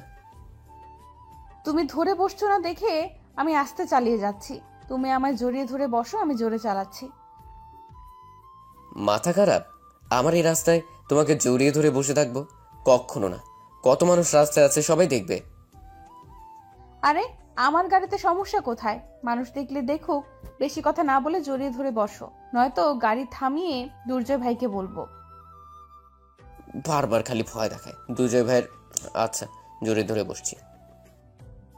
কথা না শুনলে কি করব তাহলে? তখন আমি মায়ের কোমরে 2 হাত দিয়ে পেঁচিয়ে শক্ত করে ধরে বসে পড়লাম। তখন মায়া হালকা কেঁপে উঠল। তখন আমি বললাম, সমস্যা হচ্ছে, ছেড়ে দিব? না রে, ছাড়িস না, আরো শক্ত করে জড়িয়ে ধরে বসে থাক। ঠিক আছে, এখন দ্রুত গতিতে যাও, এত আস্তে গেলে হবে না। তখন মায়া দ্রুত গতিতে বাইক চালিয়ে যেতে লাগলো। তখন আমি একটু পিছনে তাকিয়ে দেখি দুর্জয় ভাইয়ের গাড়ি একটু দূরে আছে। 2 ঘন্টা পর একটা রাস্তায় ঢুকলো গাড়ি নিয়ে। রাস্তার 2 পাশেই ধান ক্ষেত, হালকা পানি আছে, অনেকটা জায়গা এমন দেখতে খুব ভালো লাগছিল। তখন একটু ভয় হলাম, মায়ের সাথে দুষ্টমি করি, এই রাস্তায় কেউ নেই। যেই বলা সেই কাজ, মায়াকে শক্ত করে জড়িয়ে ধরে আরো কাছে চলে গেলাম, একদম মিশে গেলাম মায়ের সাথে। তখন মায়ের কাঁধে হালকাভাবে একটা কিস করলাম। মায়ের সাথে সাথে কেঁপে উঠলো। তখন আমি কিস করতে লাগলাম, আর আস্তে আস্তে কিস করতে করতে উপরে উঠতে লাগলাম। মায়া আদর পেয়ে গাড়ি চালানো ছেড়ে দিল, আর তার ফলে গাড়ি গিয়ে আমাদের সাথে নিয়ে পড়লো পানিতে। পানি ছিল, অল্প ধান লাগানো, তাই বড় দুর্ঘটনা থেকে বেঁচে গেছি। তখন দুর্জয় ভাইয়ের লোক দৌড়ে এসে উঠালো আমাদের। তারা সবাই আমাদের দেখে হাসছিল। তখন একটা লোক বলে উঠলো, এত জায়গা রেখে শেষ পর্যন্ত ধানের জমিতে নিয়ে গাড়ি ফেললে কেন? তখন আমার রাগ উঠে গেল মায়ের প্রতি। আর তখন মাকে বললাম, এটা কি করলে তুমি? গাড়ি চালাতে পারো, চালাতে বসছো কেন? সব কাপড় নষ্ট করে দিলে, ফালতু মেয়ে। ইস, আমার দোষ দিচ্ছে। সব দোষ তোমার। তোমাকে কে বলেছে এমন করে কিস করতে? আমি বলছি তোমায় কিস করতে, এমন আদর করতে? তখন কি নিজেকে সামলাতে পারা যায়? আমি আর গাড়ি দুজনেই কন্ট্রোল হারিয়ে ফেলেছি। সব দোষ তোমার। আমি আর কি বলবো, দোষ তো আমারই। তে চুপ করে রইলাম। ধ্যাৎ, সব শেষ, কাদা লেগে গেছে সারা শরীরে, আজারা ভাইবার। তখন দুর্জয় ভাই এসে বলল, সামনে একটা ঘর দেখা যাচ্ছে, সেখানে নিশ্চয়ই পানি আছে। যাও, কাদাগুলো পরিষ্কার করে আসো পানি দিয়ে, তারপর আমাদের গাড়ি করে যেও। স্কুটি বাইক পানিতে পড়ার কারণে আর স্টার্ট নাও নিতে পারে, একটু দেখে চালাতে পারো না বাইক? তারপর আমি আর মায়ের সামনে বাড়িতে যাওয়ার আগে একটা ছোট পুকুর দেখতে পেলাম, পানি ভালো। তখন সেখান থেকে পরিষ্কার করে চলে আসছি। মায়া তখন বলল, আজ সূর্য কোন দিকে উঠেছে? আজ কি মনে করে আদর করলে বলো তো? হঠাৎ করে কি হলো? আমি কোনো উত্তর না দিয়ে দুর্জয় ভাইয়ের গাড়িতে বসে পড়লাম, সাথে মায়া। তারপর চলে গেলাম মায়ের মণিখালার বাসায়। দুর্জয় ভাই আমাদের দিয়ে চলে গেল। মায়া অনেক রিকোয়েস্ট করছে আসার জন্য, কিন্তু সে কাজ দেখিয়ে চলে গেল আর বলে গেল মায়ের স্কুটি বাইক ঠিক করে দিয়ে যাবে তার লোক। ভিতরে যাওয়ার পর মায়া তার খালাকে বলল, কেমন আছো তুমি খালা? এই তো ভালো। তা এতদিন পর আমার কথা মনে পড়লো তোর? ভুলেই গিয়েছিস আমায়। কি যে বলো খালা, তোমাকে ভুলে যাব আমি? কখনো না। তোর আব্বু আম্মু কেমন আছে? এই তো ভালো আছে। এই ছেলেটাকে তুই যে বলেছিস ফোনে এইসব? হুম। তখন আমার কাছে আসলো। আমি সালাম দিয়ে বললাম, হ্যাঁ, কেমন আছেন? ভালো আছি, তুমি কেমন আছো? ভালো আছি। মাশাল্লাহ, মায়া তোর পছন্দ আছে বলতে হবে। যাও, লজ্জা দিও না তো। বাবা কি লজ্জা! থাক, হয়েছে, আর লজ্জা পেতে হবে না। সব রেডি করে রাখছো তো? বাকি লোক কোথায়? আগামীকাল সকালে আসবে, তুমি চিন্তা করো না, রেডি করে রাখো। ঠিক আছে। আর তোদের কাপড় ভেজা কেন? আসার সময় পানিতে পড়ে গেছি গাড়ি নিয়ে। বলিস কি, ব্যথা পাসনি তো? না, ব্যথা পাইনি। গাড়ির ড্রাইভার কে ছিল? আমি ছিলাম। এই জন্য এমন হয়েছে, ফালতু ড্রাইভার। বাদ দাও তো এগুলো। তুই আমার ঘরে গিয়ে দেখ, একটা শাড়ি আছে, সেটা তুই পরে নিস। আর দেখিস লুঙ্গি আছে, সেটা নীরবকে দিস। যা, গিয়ে তাড়াতাড়ি কাপড় পাল্টিয়ে আয় দুজন, আর ফ্রেশ হয়ে আয়, খাবার দিচ্ছি। বাবা নীরব, তুমি মায়ের সাথে যাও।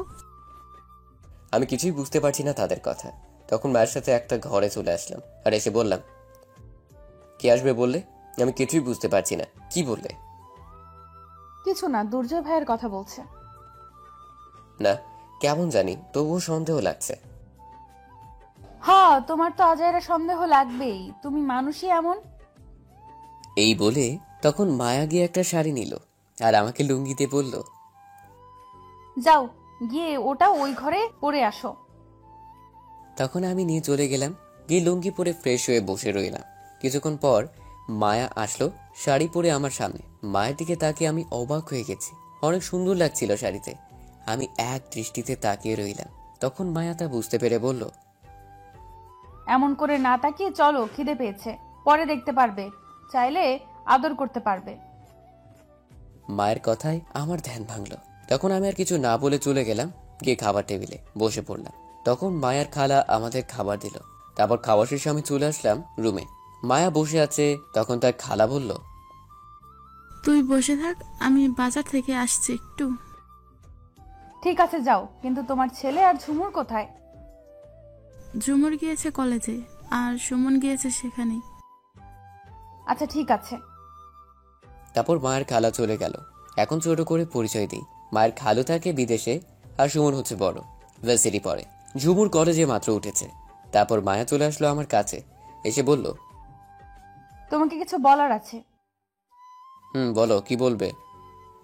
তখন মায়ের শাড়ির আঁচল ফেলে দিল। তখন আমি এটা দেখে চোখে হাত দিয়ে বললাম, কি করছো তুমি এগুলো? আঁচল তুলো। একটু ভালো করে তাকাও আমার দিকে, তাহলে বুঝতে পারবে কেন ফেলছি। তখন আমি একটু তাকিয়ে দেখি কোমরে অনেকগুলো দাগ, কিসে জানি, হয়তো পিঠেও আছে আরো। তখন আমি অবাক হয়ে বললাম, এগুলো কিসের দাগ? তোমাকে কিছু সত্যি কথা বলতে এখানে নিয়ে আসছি, কারণ আমি আর পারছি না। 2টা বছর ভালোবেসে কষ্ট সহ্য করছি, আর পারছি না আমি। কি বলো? তুমি কি জানো নীলা কেন তোমার পিছু ছাড়তে বাধ্য হয়েছে? আমি সেটাই ভাবছিলাম, কি করে। আর নীলা বিরক্ত করা ছেড়ে দিবে বলল। তুমি একবার চিন্তা করছো নীলার আব্বু আম্মু কেন তার পরের দিন আসেনি?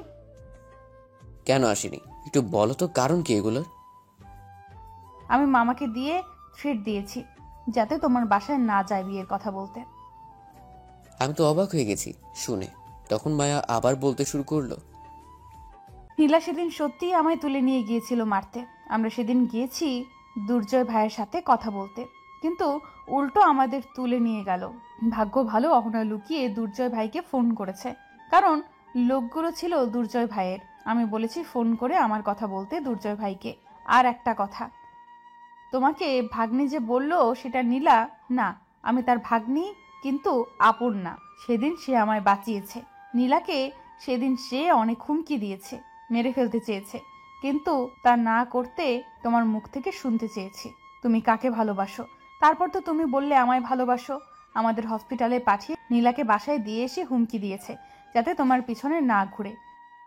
তুমি যখন বাসায় দিয়ে আসলে তখন আমি আব্বু আম্মুকে সব খুলে বলে দিয়েছি তোমাকে ভালোবাসি। আর আব্বু তখন অনেক রাগ করে। সেখানে তোমার আম্মু ছিল, অহনা চলে গিয়েছিল।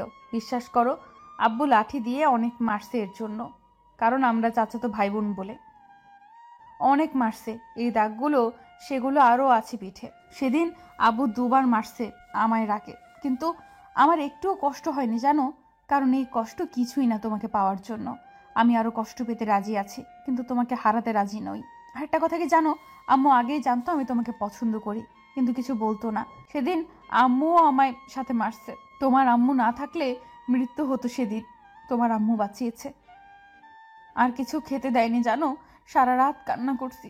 তোমার আম্মু বুঝিয়ে গেছে তাই আর মারেনি রাতে। এখন বলো আর কি করতে হবে তোমাকে পেতে? নীলার হাতে মার খেয়েছি যে আব্বু আমায় কোনোদিন গায়ে হাত তোলেনি, গতকাল আমায় লাঠি দিয়ে মারছে 2বার। সাথে আম্মু আর কত মার খেতে হবে, আর কত কষ্ট সহ্য করতে হবে বলো তোমাকে পেতে? আর পারছি না আমি, প্লিজ আর কষ্ট দিও না। এখন মেরে ফেলতে পারো কষ্ট না দিয়ে। তুমি জানো তোমাকে ছাড়া আমি এক মুহূর্তের জন্য ভালো থাকতে পারি না, হাসতে পারি না, খেতে পারছি না, ঘুমাতে পারছি না। যখন তুমি কাছে থাকো তখন আমার চেয়ে খুশি এই পৃথিবীতে আর কেউ হয়তো হয় না। প্লিজ, তোমায় ছাড়া আর থাকতে পারছি না, আর কষ্ট নিতে পারছি না, একটু বুকে টেনে নাও। মায়া তখন কথাগুলো বলল, আমি নিশ্চুপ হয়ে শুনছিলাম। মায়া কথাগুলো বলেই কান্না করতে লাগলো। আমি কি বলবো বুঝতে পারছি না, মাথা কাজ করছে না। সত্যি তো, আমি তোর ভালোবাসা বুঝতে পারলাম না। পাগলের মতো ভালোবাসে আমায়, আর আমি তার ভালোবাসা বুঝতে পারছি না। হোক না সে চাচাতো বোন, তাতে কি হয়েছে? যদি সত্যি ভালোবাসা থাকে তাহলে কি, জীবনে তো এমনই একজন মানুষ প্রয়োজন। মায়া বসে বসে কান্না করছিল। তখনই আমি গিয়ে উঠিয়ে চোখের পানি মুছে বললাম, আমি জানি না কেন তোমার ভালোবাসার সাড়া দিতে পারছি না। হয়তো চাচাতো বোন ভাবছি বলে তাই পারছি না, কিন্তু বিশ্বাস করো, তোমার প্রতি কেমন জানি একটা ফিলিংস আছে আমার। তুমি দূরে থাকলে কেমন জানি একটা শূন্যতা অনুভব করতে পারি। জানি না এটাকে কি বলে, হয়তো ভালোবাসা এটাই বলে। তোমার সত্যিকারের ভালোবাসার কাছে আমি হেরে গেছি। এখন আর চাচাতো বোন নয়, বউ হিসেবে দেখতে চাই। হবে আমার বউ। তখন মায়া এটা শুনে খুশিতে জড়িয়ে ধরে কান্না করে বলল, হুম, আমি রাজি আছি তোমার বউ হতে।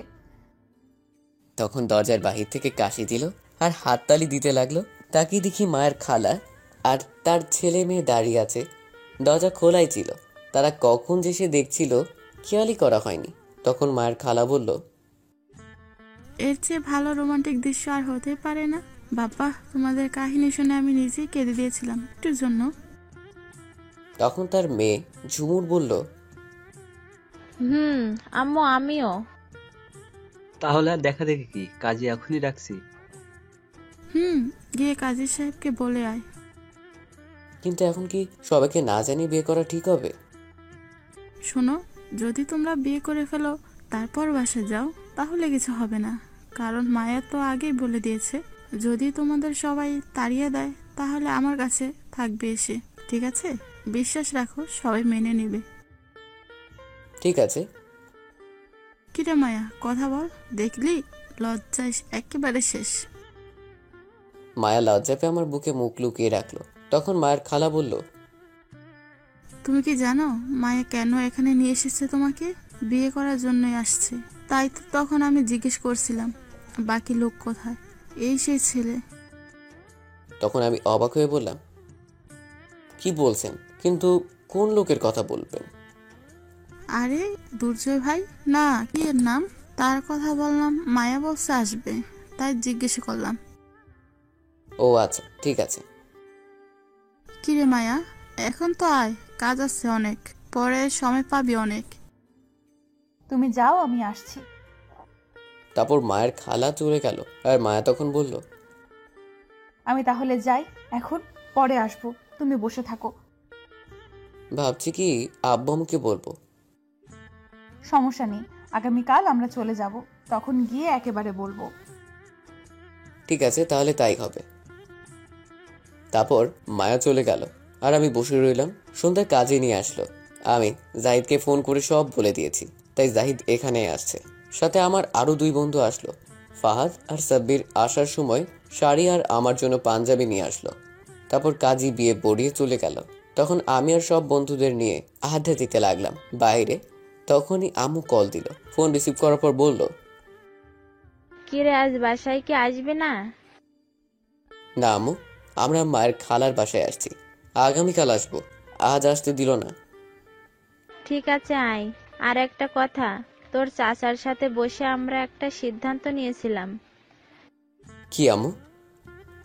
তোর আর মায়ের বিয়ের কথা বললাম, সামনের মাসে বিয়ে। কিন্তু সত্যি বলছো আম্মু? কিন্তু কি? কিন্তু তুই তো সেখানে গিয়ে বিয়ে করে ফেললি শুনলাম, আমাদের না বলে। ঠিক আছে আয় বাসায়, তারপর দেখাচ্ছি। আম্মু, তুমি কি করে জানলে? মায়া আর তোর বন্ধুরা বলছে। এই বলে ফোন কেটে দিলাম। যাক, চিন্তা নেই, আম্মু তো রাজি আছে, সবাই রাজি আছে, কিছু মায়ের খেলে কিছু হবে না। তখন জাহিদ বলল, দেখলি তোর পরিবার সবাই রাজি। আমি আগেই বলেছিলাম তোরা রাজি থাকলে পরিবার কিছু বাধা দিতে পারবে না। ঠিক বলেছিস। তারপর আরো কিছু আড্ডা দিয়ে চলে আসলাম বাসর ঘরে। রুমে এসে দেখি মাত্র 10টা বাজে। গ্রাম তো, তাই সময় যেতে চায় না। মায়া ঘোমটা দিয়ে বসে আছে। তখন আমি দরজা বন্ধ করে কাছে আসার পর মায়া খাট থেকে নেমে সালাম করে বলল, চলো এখন শুরু করা যাক রোম্যান্স। এত জলদি না, একটু পর। আগে বলো, তুমি আম্মুকে সব বলছো কেন? আরে আমার ফোন করে বলেছে তোমার আম্মু আমাদের বিয়ে ঠিক করেছে, কারণ আমি সকালে রাগ করে বাসা থেকে এসেছি, তাই আম্মু আব্বু সবাই কথা বলে ঠিক করেছে, তখন আমি বলে দিয়েছি। যাক, খুব ভালো কাজ করছো, চিন্তা কমিয়ে দিলে। তখন মায়া আমায় খাটে ধাক্কা দিয়ে ফেলে দিল আর বলল, হয়েছে, অনেক দিন ধরে আদর করতে পারি না, আজ সব আদর করব। আর একটা কথা, আমার 2টা বেবি লাগবে কিন্তু তোমার মতো। ঠিক কি আর করা, একটু কষ্ট বেশি করতে হবে, আমার সিনিয়র বউ। চলো শুরু করি তাহলে। এই বলে মায়া আমার উপর ঝাঁপিয়ে পড়লো, আমার ঠোঁটগুলো তার দখলে নিয়ে নিল, তারপর কিস করতে লাগলো। তারপর না, আর বলবো না, লজ্জা করে। আর বেশি গভীরে গিয়ে লাভ নেই, বাকিটা ইতিহাস। এই ইতিহাস জানতে হলে বিয়ে করে বাসর ঘরে যান, তাহলেই জানতে পারবেন।